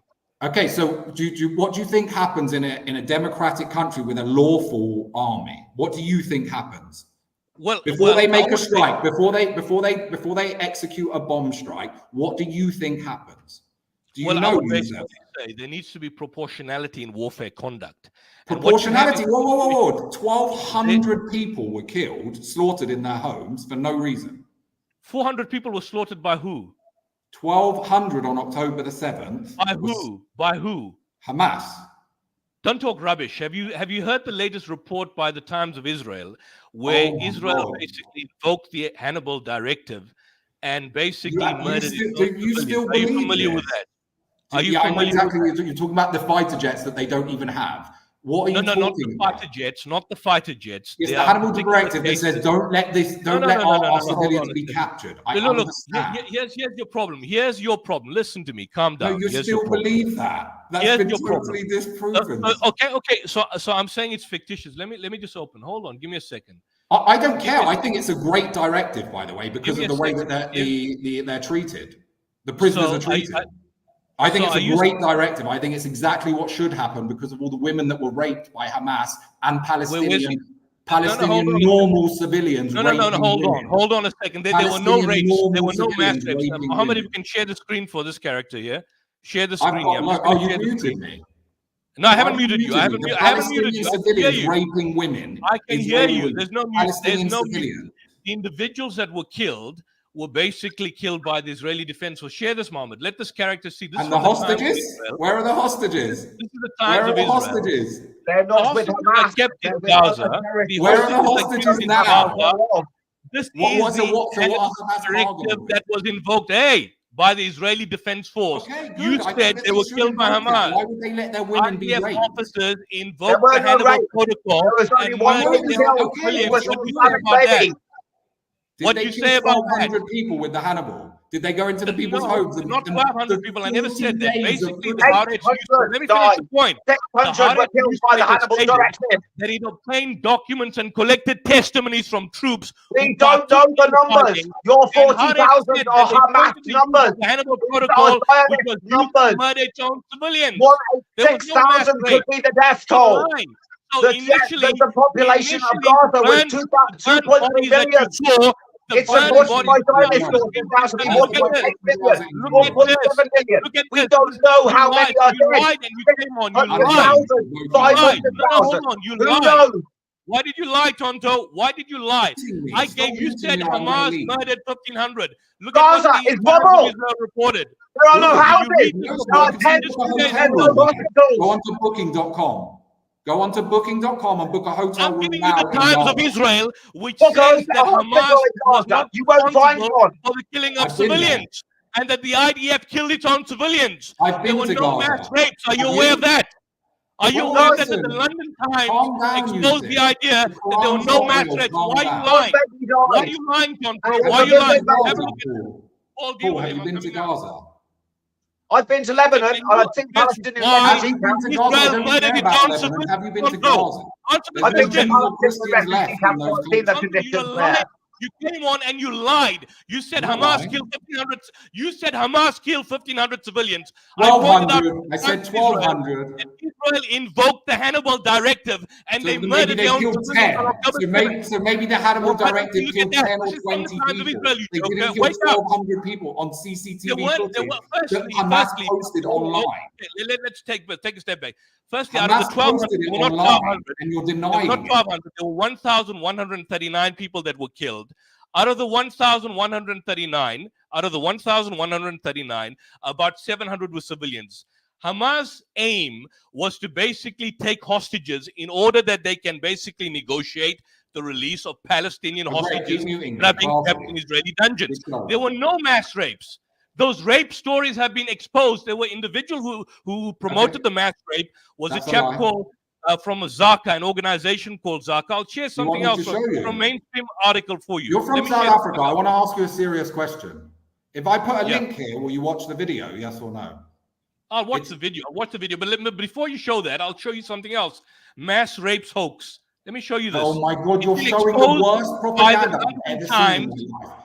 I just It's want you been to know. exposed by the Times of London have stated that the mass rape was a hoax. Why are you promoting the fake mass news? rape was a hoax. There are over 200 people with evidence for rape. All of the You're lying. reporters have seen Not a videos. single one. Not a single one. I'll show you something. Every single credited reporter in the world. Let me show you. Let me show you something. I Cheryl don't want to Sandberg's so I story. don't think you deserve Let me it. show you something. There were no You're mass the worst rapes. of creatures, you There were no mass rapes. Do you want to Debunking bet? I'll give an example. I'll bet you here. $1,000 now. I'm telling you here. I'll give you an $1,000, example. and I'll get you a reputable reporter who's seen the videos. Yes I've or seen no? the video myself. Let me Oh, just so come you've back. seen the video, so you admit There's it, you one- moron. there's no video that exists. There's no video that exists. I'll share something for you. Let me just share something for you. The Times of Israel and the Haaretz has confirmed that there was no mass rapes committed by Hamas. So why are you promoting rubbish? I'll give you. This is one example from Ali Abunimah, and he talks about Sheryl Sandberg's debunking Screams Before Violence, the October 7th mass rape. There was only one lady that was said to have been raped by Hamas, and that was a lady that was covered in a New York Times article called Gal Abdush. Now, if you look at the story of Gal Abdush, the family of Gal Abdush basically mentioned that she was not raped. You see, if you look, for example, at this particular news report, which speaks about a documentary on Sheryl Sandberg, which she talks about mass rapes committed by Israel based on a story in the New York Times called Screams Before Silence. She says that 7 months after the day, Israel has still not identified a single survivor of the alleged mass rapes on October 7th, nor a single credible eyewitness. While Israel claims that many Israeli women and even some men were raped and sexually tortured before being killed, not one deceased victim has been identified as a victim of rape. And so basically you've got Nora Barris-Friedman, who's a journalist, and Ali Abunimah, who go into length in dealing with the article by Jeffrey Gettleman from the New York Times, and indeed the documentary in Sheryl Sandberg's new film called Screams Before Violence, where they stated that there's no forensic evidence of any rape. In fact, the one woman that was said to have been raped by Hamas, which was then used as a basis for propaganda, the family of the woman, she was certainly killed, the family of the woman confirmed, and indeed her partner confirmed, that she was not raped. So you keep on mentioning mass rape, but there's not a single example of mass rape that has basically occurred. Not a single example. Not a single. Where's this guy? Is he gone, Paul? Has he gone? Has this guy left? Paul, are you there?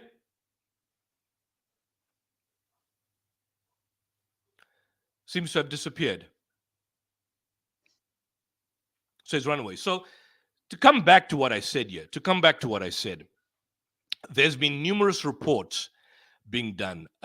For example, here's it here, debunking new 7th of October rapes. Israel insists on Rafah invasion. EU wants everyone to accept Israel's mass rapes lie. This is an individual here, Zaka, Israel's source of executed children. This is an individual that basically confirmed he was the one that was responsible for the atrocity propaganda and mass rape, and he was interviewed by Al Jazeera, and this is what he says. Have a look at listen to what he says here. I'm going to play this here. This is an excerpt from the documentary on October 7th. Listen to 2 days later, the regional head of Zaka, a voluntary organization charged with collecting bodies, gives a different account to Sky News of what happened at the same house. And you're talking children, 2 piles of 10 children each. Lies. Were tied to the back, burned to death. This is something behind. This is next level. And I mean, it's actually indescribable, really. It's indescribable, really. It's indescribable, and I won't describe everything that I saw.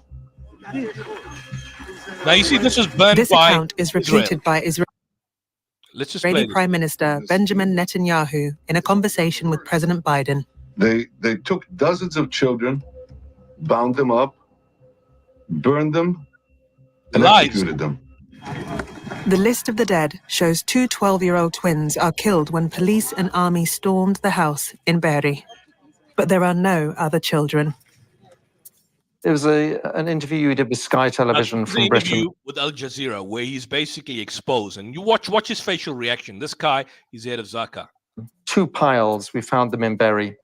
2 piles of 10 children each were tied back to back and burned to death. Now, again, I mean, if we look at the death figures at Be'eri, there are only 10 children that died at Be'eri.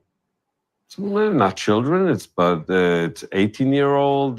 So we all together, when you look at them and they're burned, you don't know exactly the ages. So you're talking about 18-year-old, 20 years old, and you just don't look on the spot identification to see the ages or something like that. It is not the only questionable story that Yossi Landau tells about Kibbutz Be'eri. Look at the crocodile tears. We go further. Then we see a woman. She was lying on the floor, a puddle of blood, big puddle of blood. She was a pregnant woman.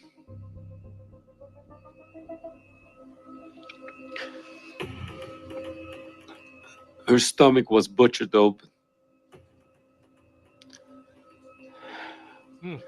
The baby that was connected to the cord was stabbed, and she was shot in the back. Kibbutz Be'eri has denied this account. The story of the pregnant woman denied the account reported by Zaka is not relevant. But this guy promoted that to the mass media. To Be'eri. Yossi Landau insists he witnessed this scene at Be'eri. Now look what happens when he's If you want to see the picture, I have the picture of it. Are you able to share the photographic evidence with us? To show you. Scumbag. Scumbag. Where's my phone? Oh, I'm sorry. I will not put it in front of the camera. No, that's fine. I'll come and look. He doesn't want to show the camera. This is the knife they used. Killed, but Over here was the woman. But that's the imagery after the bodies had been cleared away. Oh. Yes. This is the baby. This is it. I'm sorry to be graphic here, but I can't see a baby here. You can't see the baby but this is the picture of the mother. See the baby. You can't see the baby. Okay. For sure. You know, we didn't think when we were over there, we didn't think that to camera everything. We didn't have that. This wasn't in our. So he didn't have a camera there. What was he taking a picture in the first place? He says no, they didn't think about taking a picture, but they took the picture of the wrong of an image which had no baby. The photo shows an unidentifiable piece of charred flesh. The list of the dead contains no victim that fits Yossi Landau's description. On October 7th, 2 babies die. One is killed when a bullet is fired through a door. The other dies following an emergency cesarean after the mother is shot. Neither is burned or beheaded. You being someone who, with your own hands, with your own eyes, with your nose, you smelled this, what would you say to that person who is downplaying what took place here? I wouldn't say anything. I would ask, please give me, he should be together with the Hamas terrorist and he should be killed because he's a part of it. Visiting celebrities continue to be shown babies' cribs, and the world continues to be told stories about murdered babies. When you're taking babies, cutting them and tying them together and burning them to death, you're treating them Masters of propaganda. less than an animal. 1,300 people dead, murdered, babies. These bastards put these babies in an oven and put on the oven. We found the kid a few hours later. US Secretary of State Antony Blinken describes the fate of 2 small children. Family of 4, a young boy and girl, 6 and 8 years old, and their parents around the breakfast table. The father, his eye gouged out in front of his kids. The mother's breast cut off. The girl's foot amputated. The boy's fingers cut off before they were executed. And then their executioners sat down and had a meal. That's what this society is dealing with. They put them in an oven. It's like you couldn't make this up like a horror movie. They presented a horror movie, these liars, and their scum supporters that want to come on this platform to promote the same lies. This story also comes from Yossi Landau and Zaka. An analysis of the evidence suggests that it is also untrue. Of the 782 unarmed victims of October 7, 36 are children, 13 under the age of 12. None died in the circumstances described by Antony Blinken. So what do you see? What do you see, folks? This is one example of how they came out with such lies, such fraudulent stories. And I mean, people came. I'm sorry about that, Paul. I'm sorry I got carried away. It's just my style and nature. This is what happens to me sometimes in court when I lose my cool with some of these characters. And I'm sorry you never got to say anything much. Your comments, go ahead. Slightly, I just want to congratulate you on that breakdown, which was astounding. I came to this knowledge through a certain Mariam Suzli, you may know as Syrian Girl or Partner Girl, Partisan Girl on Twitter. But if you follow Syrian Girl or Partisan Girl, she worked through the Syrian war to expose the lies of the state in that war, and come to many of the conclusions that you have on the ongoing Palestinian genocide, which she also supports. And there's voices like you from South Africa, from Australia, not just myself from the UK, around the world that have noticed this and just woken up. And I just want to deeply thank you for the way you've presented it. Not to interrupt you too much in your ongoing flow, but just to say I wholeheartedly agree. And if you can give me a bit to chime in occasionally, I'll try and support you out. Yeah, no, it's the one thing that comes out and which grates me more is that after 9 months of such I mean, and unfortunately, you know, I don't have the access to the images that were shown here. I would like to have shown the pictures to Brother Muhammad to show some of the videos. But after 9 months of such slaughter, of the worst kind that we are seeing, we are still being subjected to this kind of atrocity propaganda. So, for example, I mean, initially, if you recall, Paul, we were told by Piers Morgan and these ilk that there were 2,500 people killed, right? And then I think he had an individual called Douglas Murray. You know, there's a character called Douglas Murray from the United Kingdom. He's with the Henry Jackson Society, I believe. And he stated he saw burnt Israeli bodies that were burned by Hamas. What then? Empire get videos that you've just been describing. No, but what happened? What happened over and above that? A month or two later, Mahdi Hassan was interviewing this guy. What's his name? Mark Regev, who's the spokesperson for the Israeli regime. Yeah. And Mark made the telling point. He didn't know he made a gaffe. That yes, there were burned bodies on that day. But though initially there were about 200, we thought that they were Israeli, but now we realize that they are Hamas. How he came to the conclusion, he doesn't know, that these burnt bodies were Hamas burnt bodies. Now, if it's Hamas burnt bodies, he made a tacit concession that they were then burnt by the Israeli Apache helicopter gunships and the Apache Defense Forces that came much, much later. So the point is, the tank rolled into the kibbutz. You can see the. In fact, did you see the interview? You didn't get to see the interview? Have you ever seen that interview? You've never seen that interview by. Just before we go to Mike, who's Mike Mazan, who's been there. I just want to see if I can get that interview. Mahdi Hassan and Mark Regev. This is basically where Mark makes a tacit concession that that they were killed by Israelis. Here's a video. I just want to show this. Let's just see if we can do this here and expand this. And I just want to get this and just get to the core point before we go to this before we go to Brother Mike. So let's just get this. I just want to see what Mahdi Hassan in grilling Mark Regev says. Listen to what Mark Regev says tacitly in attempting to defend Israel. Just listen to it. You can share this, Brother Muhammad.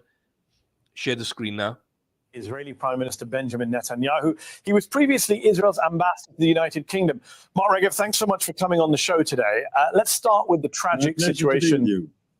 Pleasure to have you on. Let's start with the tragic situation of the hostages. Hostage taking, a clear war crime by Hamas, and those hostages, of course, need to be released. Are we any closer to the release of any more hostages? We surely hope so. You know, Hamas, as you've reported, main point, their captivity when she was abducted. And the elderly kids in exchange for a 5-day ceasefire. To say there was an option. We might have an option now for a deal. I can't tell you for sure. They're obviously not. They're brutal, vicious terrorists. And the whole policy. That's why we've had the casualties we've had. Hamas deliberately embeds itself, as you said in your question, amongst civilians. The fact that they buried themselves under the Shifa hospital in Gaza City, not one hospital, but a whole series of hospitals. They took with respect, over you're not answering my question. Turned them into military installations. Would you bomb? I am answering your question. Would you bomb schools and houses in Israel if Hamas militants were believed to be under them and kill Israeli human shields in the process? We don't deliberately kill anyone. That's not a fair question. What we are trying to do is eliminate this threat. Would you accidentally kill Israeli human shields? I'm asking a very simple question. We wouldn't want to accidentally kill anyone. We wouldn't accidentally, no, we wouldn't accidentally want to kill anyone. Understood. But can I tell you, when the West fought ISIS, when the West fought, but I think it's actually, I think America did the right thing. You had to defeat these brutal terrorists. Would you apply the tactics of Gaza? But you're saying to me, in Israel, it's a simple question. We wouldn't allow them. We wouldn't allow them to take over a school in the first place. We'd send in special forces and we'd take out the terrorists. Let me get the actual screen where Mark Regev states clearly that that it was Hamas officials, the Hamas that were actually burned by Israelis. I'm just trying to see. Mark Regev says, if I can find it here, because it's a long interview. Israel burned Hamas. Let's just see here where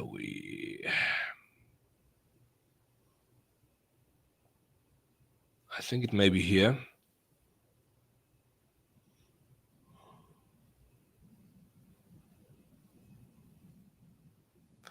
I think it may be this one here. Let me just share this as a last presentation. Mike, I saw you there, and I'll bring you on, and then you can engage with Paul as well. I think this may be it. Let's just see here. So if we can share that and see what it says here.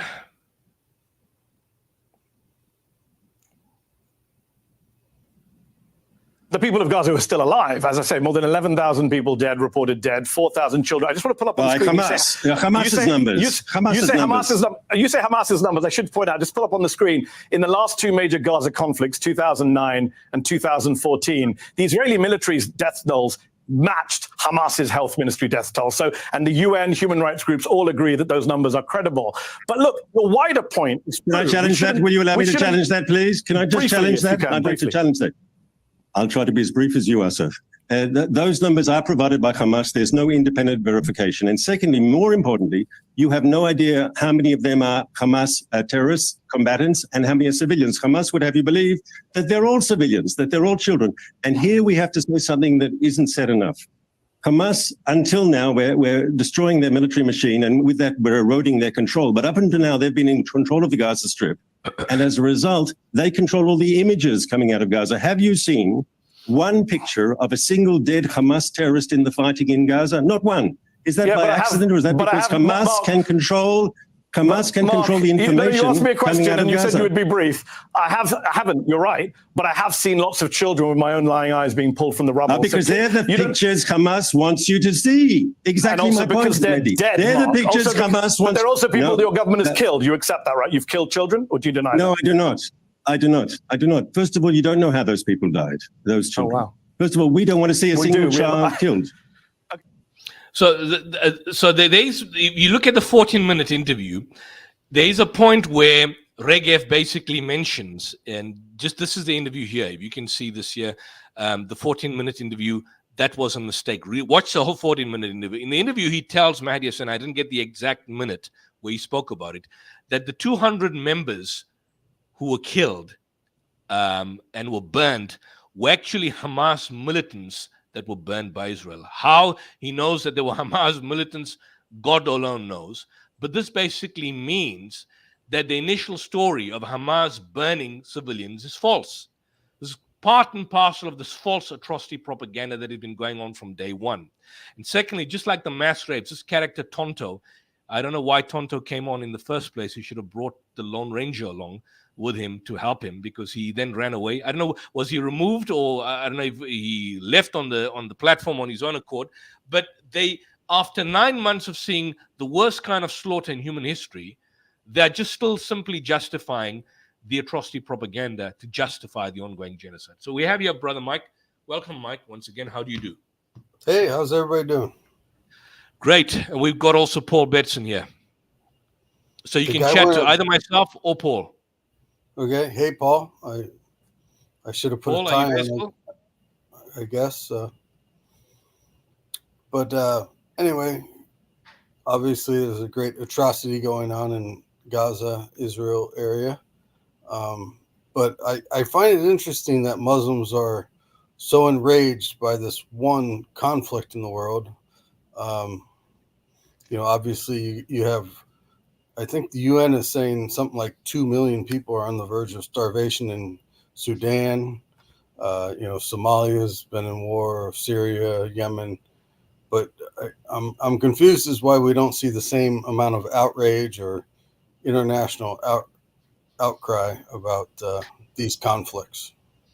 Because it's the longest conflict in modern day history. It's a 100-year conflict. It's basically commencing with the Balfour Declaration in 1917, the Nakba in 1948, the Naksa in 1967, the massacres in the 80s, Lebanon War, and now more recently. Whereas the other interesting you mentioned the 80s. The other context, Sudan. You mentioned Sudan. Sudan had a problem which commenced in 2004 with the Janjaweed. That's over the past 20 years. Yemen, the Saudi bombing of Yemen, commenced in about 2014, 2015. So these are fairly recent. And even the Chinese Uyghur problem, which is certainly, you you could argue that that's also a form of a type of a genocide or type of an ethnic cleansing that is also quite recent. So I think that the issue with the Israeli-Palestinian conflict is that, number one, the reason why the emotions are so inflamed, in a manner of speaking, is because of the fact that you've got, from an objective point of view, and you tell me you're an atheist, but you've got three kind of major faiths that view that as their place of sanctuary and peace. By the way, you know, Jerusalem actually means city of peace, but it's anything but peace, that entire region. And because of the fact that that these cities are viewed as holy to both Christians, Jews, and Muslims, anything that happens within that particular region inflames passions more than, for example, the Iraq War, the Afghanistan War. You know, there were massive protests during the 2003 invasion of Iraq. This conflict has gone on far longer. Yeah, Paul, go ahead. Bangladesh, there's another genocide that was recent, but these things have been able to be negotiated out. Well, if you can increase your sound, you will come closer there to the. Sorry, yeah, I've got my headphones in, but you can probably hear me, hopefully. I was just saying about the Rohingya in Burma and the Bangladeshi community as well. They've had a genocide recently, which we didn't mention. But these more recent genocides aren't on the ongoing scale that is Gaza. We've got a Zionist ideology here, which I'm afraid I've been dashing off, not on camera, to answer some questions in the chat about. They wanted to, name this book in 1848 that originated Zionism in the Protestant Christian tradition. But it's been going on a long time. It's not just it's not Judaism, it's not Jews. Torah, but this guy Prima Scriptura, who came on earlier, I didn't question his name because I'm a Quranist Muslim, and I tolerate Torah Jews, and I elevate Torah Jews as the highest form of Judaism, to be honest. As I do Christians who believe in Christadelphians who believe in the Word of God primarily, to their best ability. But it's you have to remind me the importance of just doing the right thing, and the wrong ideology in Zionism. That's I get back to my central point. We've got in Burma, in all these other genocides that Brother YUSUF just mentioned, they don't have an ideology of just wipe that people out, just get rid of them because the land is holy, and that's our the holy Davidic Messiah is going to return, and that is our Zionist prophecy. That's not Judaism. That's not Judaism. That's Zionism, and it's something I believe will split in the future. Okay. Well, I mean, I'm not well versed in Judaism. I think they do tend to wipe people out. Obviously, if you go to the Old Testament, Numbers 31, Moses and the Midianites genociding the people, saying kill everyone. There's several verses where all girls under 12 or girls who haven't known a man are allowed to live. The virgin girls. But yeah. But so I think we're coming up on the 10th anniversary of the attack on Mount Sinjar, where Muslims, the Islamic State at least, not all Muslims obviously, but said they wanted to wipe out the Yazidis because they were, quote, devil worshippers, because there's a fallen peacock angel or something in their mythology. The Islamic State was not Islamic. You do accept that? Oh, not at all. I think they believe they were Islamic. I don't. No, well, I mean, they believe they were Islamic, but they were primarily a death cult. I mean, mainstream Muslim organizations. Some would argue Islam as a whole is a death cult. I wasn't well versed in. Well, I mean, your lady backed them. Your lady backed them. Hillary Clinton. Why did the wife of your former president back them and support them? She made the tacit concession. She made the tacit concession that we created ISIS, and we created Al Qaeda in Libya, as a result of deposing Gaddafi. If you look at the background in relation to a lot of these conflicts, why is it? You see, if ISIS is. And it is indeed a boogeyman, and it is a death cult. But why was the United States supporting ISIS in Syria and attacking them in Iraq? So why was the United States fighting Al-Qaeda in Afghanistan and supporting Al-Qaeda in Africa, in Central Africa. So can you see the duplicity there by your regime? They are propped up these. I mean, just like the Khmer Rouge. You know the Khmer Rouge in Cambodia. I mean, they were propped up by Henry Kissinger under his bombing campaigns. Had he not bombed and destroyed Cambodia into year zero and destroyed it into oblivion, Pol Pot under the Khmer Rouge would never come out. So why does the United States government always do this and then raise a complaint when they create these death cults themselves through policy support? I mean, Israel, for example, supported ISIS. Do you know that? Do you know Israel supported ISIS? Are you aware of that, Mike? I'm not aware of that. Let me just show you. Let me show you something. Let me just show you something now, Mike.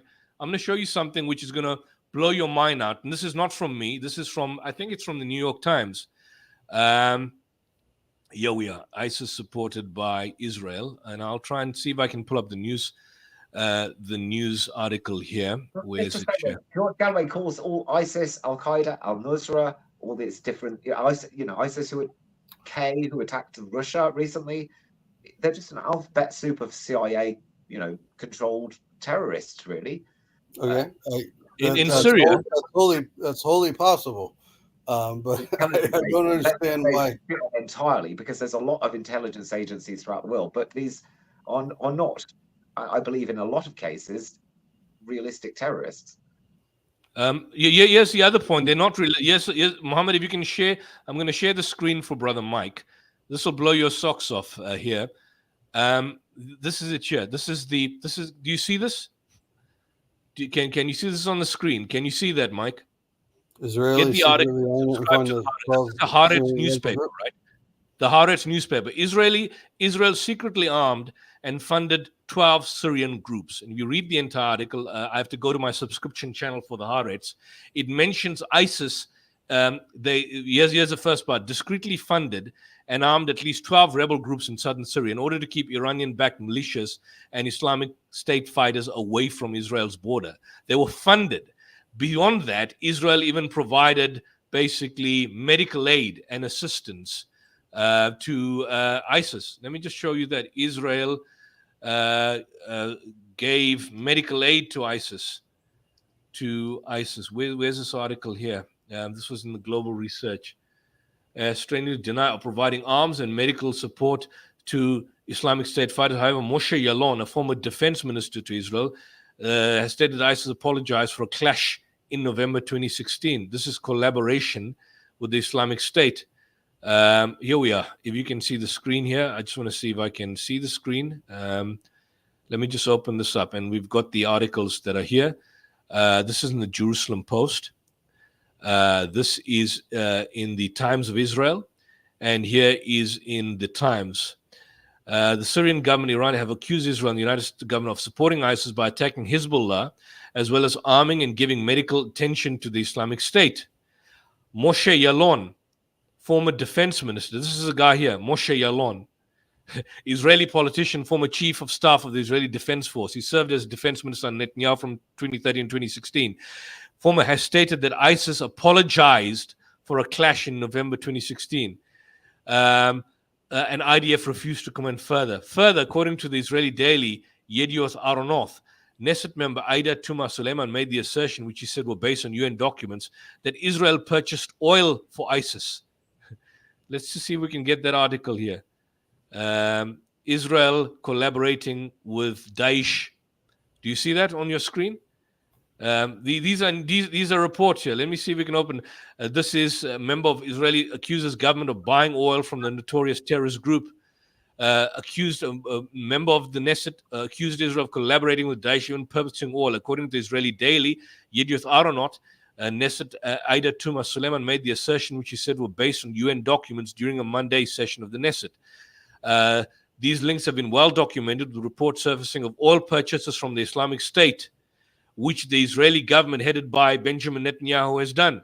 So this whole garbage about fighting jihadis and all this kind of nonsense which they accused Hamas of, it's a lot of bullshit, because essentially Israel was backing ISIS because they saw Syria as a threat. They saw Assad as a threat. Whatever you say about Assad, I'm not a supporter of him, But when it was convenient for them, they supported ISIS.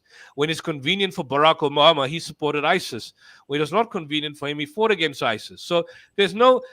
The United States is a dirty regime. They deal with the devil. They have sex with the devil. And where the devil is not good enough for them in certain contexts, they kick him out. But this is the point.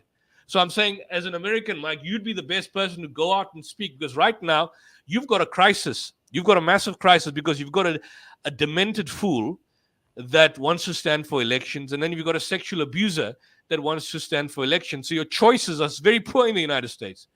At least in my country, which is still filled with corruption, I've got the right to criticize, critique, and make changes within policy. You Americans have got no choice. You've got, as George Galloway would say, different cheeks of the very same backside.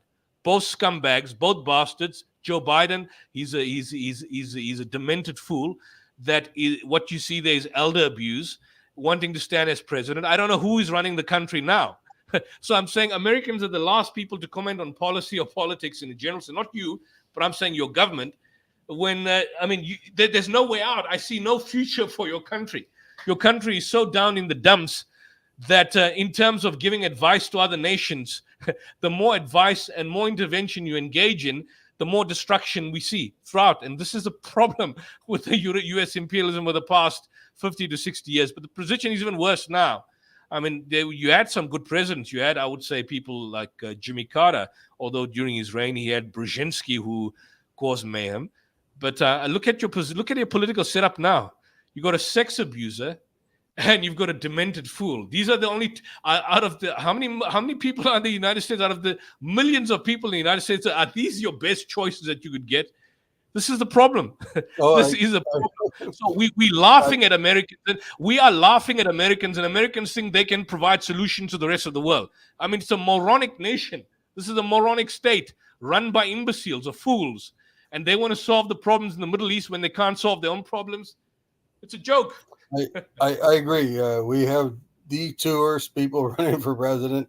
I said this the other day to my communist cousin in Wisconsin. I'm like, how could both parties put forth the one guy who could lose to the other guy? It's like ridiculous. I agree. America should pull back. I'm all for Fortress America, being isolationist. We should get out of everybody's politics. Let the world. You mentioned Pol Pot. If the killing fields take place, let them take place. We think we can stop these things, and we can't. Obviously, we thought we could go into Somalia and help them, and we obviously had Black Hawk Down and made a whole debacle out of that. We can't rebuild nations. Nations don't want to be rebuilt. Well, you destroy. They don't rebuild nations. They destroy nations. Well, we rebuilt Europe after World War II. Yeah, maybe. The Marshall Plan. We rebuilt Japan and South Korea, and we've been thinking we can replicate that since then. Obviously the Marshall Plan is we overestimated the atomic bombing of Japan. You supported the atomic bombing of Hiroshima and Nagasaki? Well, I wasn't alive at the time, but in retrospect, I would say yes. You supported it. Do you support that? Yes. So you support obviously you were not alive that time, but you support now in 2024 the bombing of Hiroshima and Nagasaki. You support Sure, if the information I'm given is correct, but most military analysis was, 1 million people would have died if we had tried to invade, mainland Japan. If you look at when we went into Okinawa, there were actually Japanese women jumping, sometimes holding babies off cliffs, because the propaganda was, the American soldiers are going to come in and rape you. That's a great, Well, I'll let Paul come in that, but just before I get so Paul, do you think Japanese women were jumping off cliffs in Okinawa to kill themselves? Did you ever see those videos? The atomic bombing? So, at the time of the Japanese bombings, 1 million Russian troops were on a train towards Japan. The reason that those atomic bombs went off was because America didn't want Russia to take control of Japan, which they No, would have done. that's true too. We didn't want Russia taking Eastern Europe, taking, obviously they held on to Eastern Germany. There. Well, have we lost him? Yeah, Mike, you seem to be lost. I think it's, yeah. So to kill 1 million people was necessary then to murder them, because that was what was the attack? The attack was to murder people, right? So to murder people in certain contexts is okay. Well, to murder people to murder people to prevent a political change is okay in times. Well, first of all, 1 million people weren't killed. I said 1 million. How many people? How many were killed? How many were? I think 80,000 in Hiroshima and 60,000 in Nagasaki. Yeah. Yeah. Obviously, large numbers and nothing to be proud of, but the idea of collateral damage is not new to Western warfare. Even in Islam, it's accepted that you kill women and children in collateral damage. No, but collateral damage is where you target, for example, military installations and military targets, and then the individuals are kind of accidentally killed. That's not what we're seeing happening. That's not happening in Israel now. It's not collateral damage in Israel. We are seeing Israeli death squads killing Palestinian children in cold blood. Yeah, that's considered a war. That's considered a war crime under any just war theory. War crime. Yeah, so that's different. But are you surprised by the news report showing ISIS being given medical support and financial support by Israel? You never saw that before? No, I never saw that before, but I'm not surprised about it. I think it's an Arab saying the nothing surprises you anymore. The enemy of my enemy is my friend. So we often have these short-sighted alliances. That there's a question for you. The Mujahideen in Afghanistan telling you back them. I mean, even Rambo backed them in Rambo 3. He supported the Mujahideen. That's right. But there's a question for you, Mike. Goat head around in the bag. What about the nuking of the Middle East? Will Mike support the nuking of the Middle East? Say, for example, a country with a white flag, blue stripes, and Star of David. Will you support the nuking of the Middle East? You're talking about the option Samson? I don't know what the questioner means, but I think the questioner says, what about nuking the Middle East? Can you ask Mike, what about nuking of the Middle East? Would you support that? Okay, I think that's a reference to the Israelis have I think they call it the option Samson, the guy who had his eyes gouged out by when he got his hair cut. He was a super strong guy, and the temple came down on him. Oh yeah. So that is Israel's last response. Obviously, Israel has open secret of like 200 nukes, and they will just nuke the entire Middle East if they feel they're backed into a corner. Would you support that? No, of course not. It's an insane concept, but at the same time, that's what wounded animals do, right? When the problem is that your politicians just Paul, go ahead, Paul. I was just going to say I don't think even Israelis, as sane as they are insane enough to do that. There is one. I think Smotrich made the point, and there was a minister that stated nuking Gaza. But the fool doesn't know if he nukes Gaza, he's going to nuke Israel as well. Well, we've got Chris Starmer in charge of our government, who this week declared that he'd authorise Ukraine to launch Storm Shadow missiles at Russia. Our Ministry of Defence had to storm in there and go, "No, Keir, don't stop, you madman," and cancel that statement. That's the first 5 to 7 days of government we've had here. So we're on a shaky grounds in nuclear terms, but let's hope we don't have a Samson option. Yeah. Well, thank you, Mike. Thank you for your comments. Well, here I linked it in the backstage chat if you want to pull it up, the wiki page on it, the Samson option. Yeah. Okay. So I mean, almost all options are bad at this point in the Middle East. Who wants to do what? Well, I think it'll only happen when actually Zionism gets dissolved, and I'll go into my solution to that. If we want to look at the Torah, in Deuteronomy 4:48, Zion is actually referred to as Sion with an S, which is Mount Hermon. And I visited Lebanon, and 8 kilometers north of Mount Hermon is the spring of the River Jordan, where I believe the capital site of what's called the heavy Neolithic Karun culture existed. This site could well be the domestication centre of emmer wheat and possibly barley. And upon discovering this site, which has got a 1 kilometre by 27 by 9 by 9 metre trench dug through it, the same dimension as Jericho's ditch, to the spring of the Jordan, where there is a cave and a limestone rock sluice gate cut with an indent lining up to Mount Hermon above it, which I believe was once upon a time Sheol or Hell or the Abzu in Sumerian. This was descended upon by Enoch in the Book of Enoch, which was ripped out of the Bible. But if you look into the Book of Enoch, there's actually a map. He describes his voyage from the summit where he descended on Mount Hermon into the Garden of Eden within a day through 7 havens, including prison and the gates and whatever.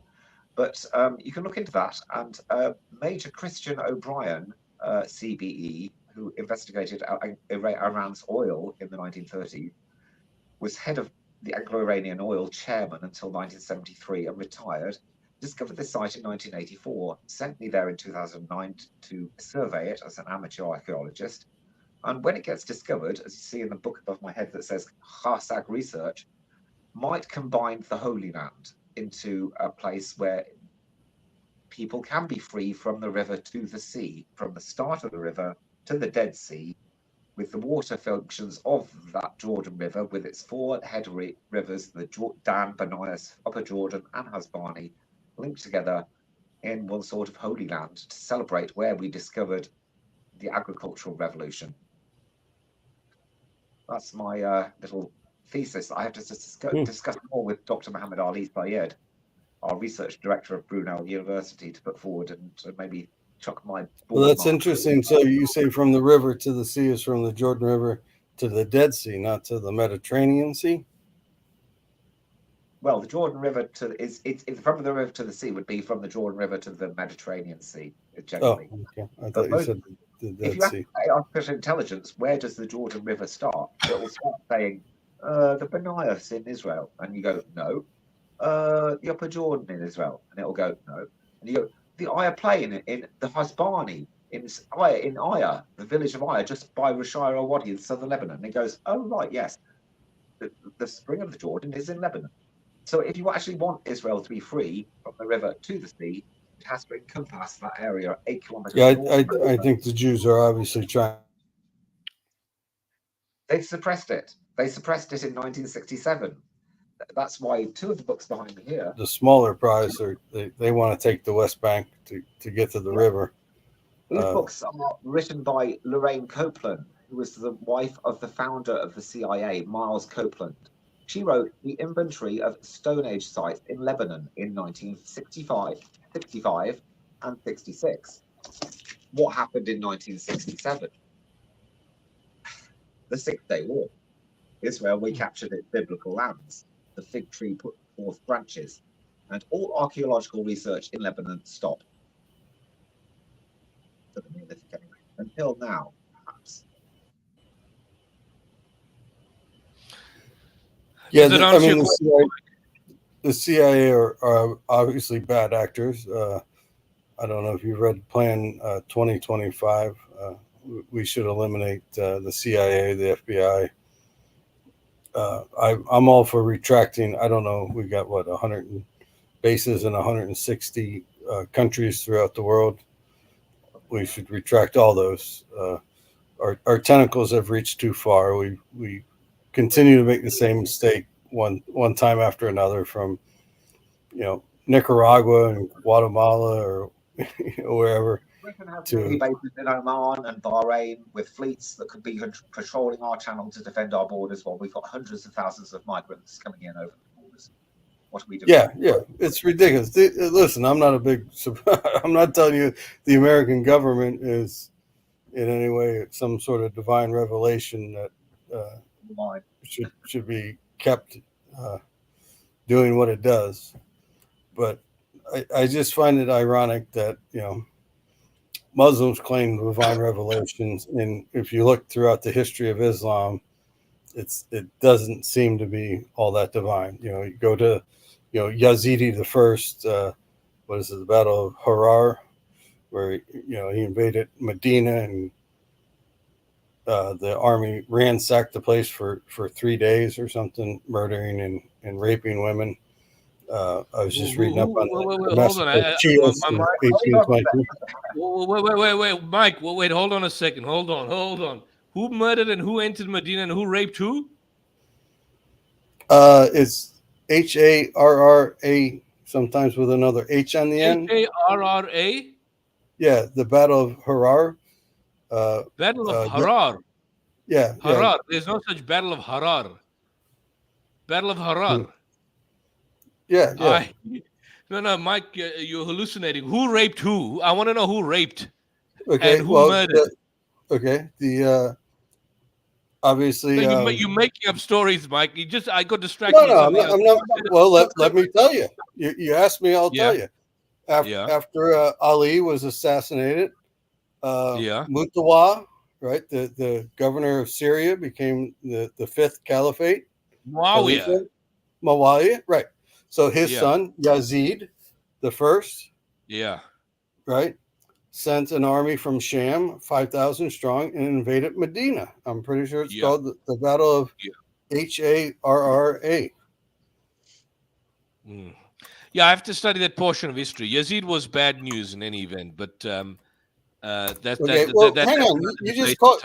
You just called me a liar. I apologize. I apologize for that, because I thought that you were referring to the time of the Prophet Muhammad, and I just got confused when you mentioned. I thought, because I never listened to. I was reading another article, and I assumed that you were referring to the wars that were waged when they defended themselves against the Quraysh. So I thought that you were referring to the prophetic period. So I didn't know what you were referring to. I apologize. I didn't know you were referring to the time of the assassination of Ali. Yeah, it's my fault. I never listened to the entire piece. I take responsibility for that. I apologize. I don't think I called you a liar. You said I'm making things up. You said Battle of Harar. Maybe you got the pronunciation wrong. I thought you did as well. I just, the Islamic Empire, with all its violence, which included the Battle of Harar, which you mentioned. Al-Hara. Is that what you're referring to? Battle of Al-Hara. That's why you said. As they started, enormous empires, and included some atrocities, as you mentioned. You. It's a battle. I didn't know what you were referring to. The Battle of Al-Hara, where the army of the then self-appointed Caliph Yazid, and then they fought against the defenders of Medina, the Ansar and the Muhajirin factions. I apologize. I don't know what period of history you were looking at. My mind was occupied in looking at another article contemporaneous to this, so I wasn't looking at Islamic history. So that is correct. There was an attack. There was pillage, and certainly the behavior of Yazid, who was the son of Muawiyah, he basically led to the death of the grandson and murder of the grandson of the Prophet Muhammad, Hussein. So certainly that is right. The Battle of Karbala. Yeah. I apologize. I wasn't calling you a liar for that. I thought that you were referring to something else, but that's fine. Yeah. No worries. Okay. So that's it. It's past midnight here, Mike. But we thank you for your time and coming onto this particular platform. And we'd like to have you again in the future. It was good chatting. Bye, Mike. Hi, John. It was good to see Mike. To be fair to Mike, I hope he's still watching. He dared to come on the show, and it's fantastic that he's done that. Some of the things he said, I think he's prepared to learn. I've learned a lot tonight from you guys. Just in the interest of transparency, I've been on the show before, and I'm in the Workers' Party in Britain, and but tonight I've been taking a back seat, looking at the chat, doing a bit of admin, if you like. And there's been some really lively chat going on. You guys have been maybe too busy at times to see what's been going on.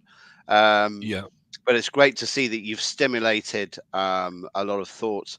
Not all of it healthy thoughts, but I think that the important thing is that we've got a dialogue going here. We've got a platform here.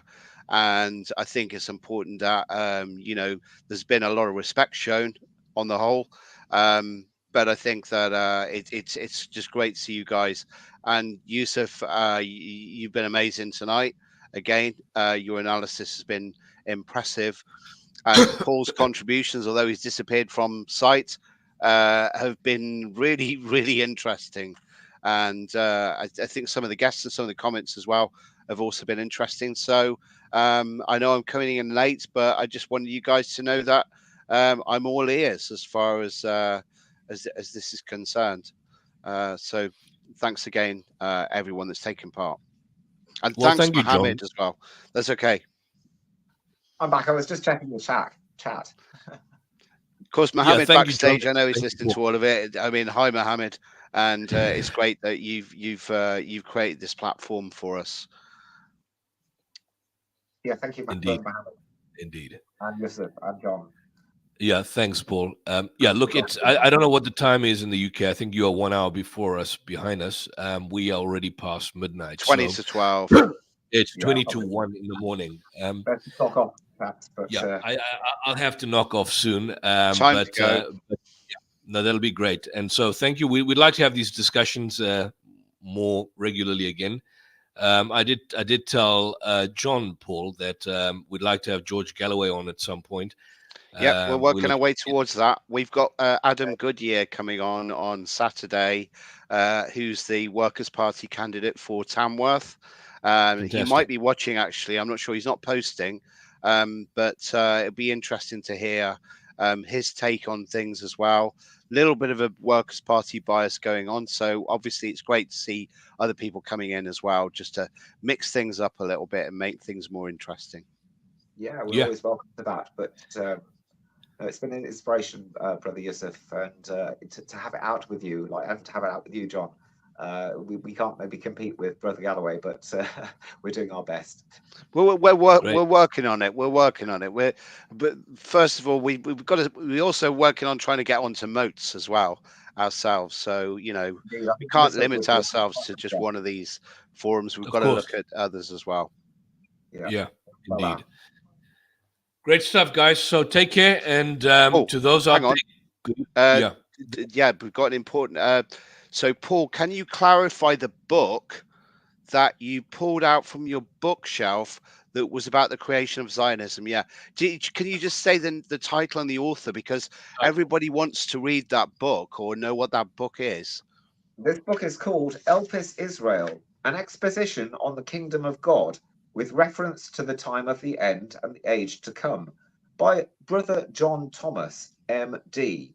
For the hope of Israel, I am bound with this chain. Paul, 14th edition revised. You can see his picture there. He's got a bit of a beard like me. But anyway, if you want to read Elpis Israel, it's probably available in your library or online, or on Wikipedia. Anyway, it's also accompanied by a 5-book volume called Eureka. This book, there's 5 volumes of Eureka. That's all Christadelphian holy books, if you want to read up on. It's quite a small bookshelf, but it's got a lot of very interesting books. Yeah, there are a few, but we'll get on to maybe another show. Indeed. Hopefully that's enough for tonight. All right, man. Thanks a lot then.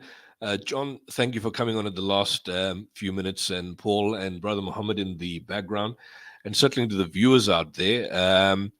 Basically, this has been a live platform initiative with both the Coventry Faith Foundation and indeed the South African Debate Initiative. Subscribe to our channel. We are a fledgling channel in South Africa, and we wish to engage in debate on contemporaneous issues, both religious and political, and certainly speak out truth before justice, and justice against power, and injustice, certainly, we aim to deconstruct and bring down to its heels.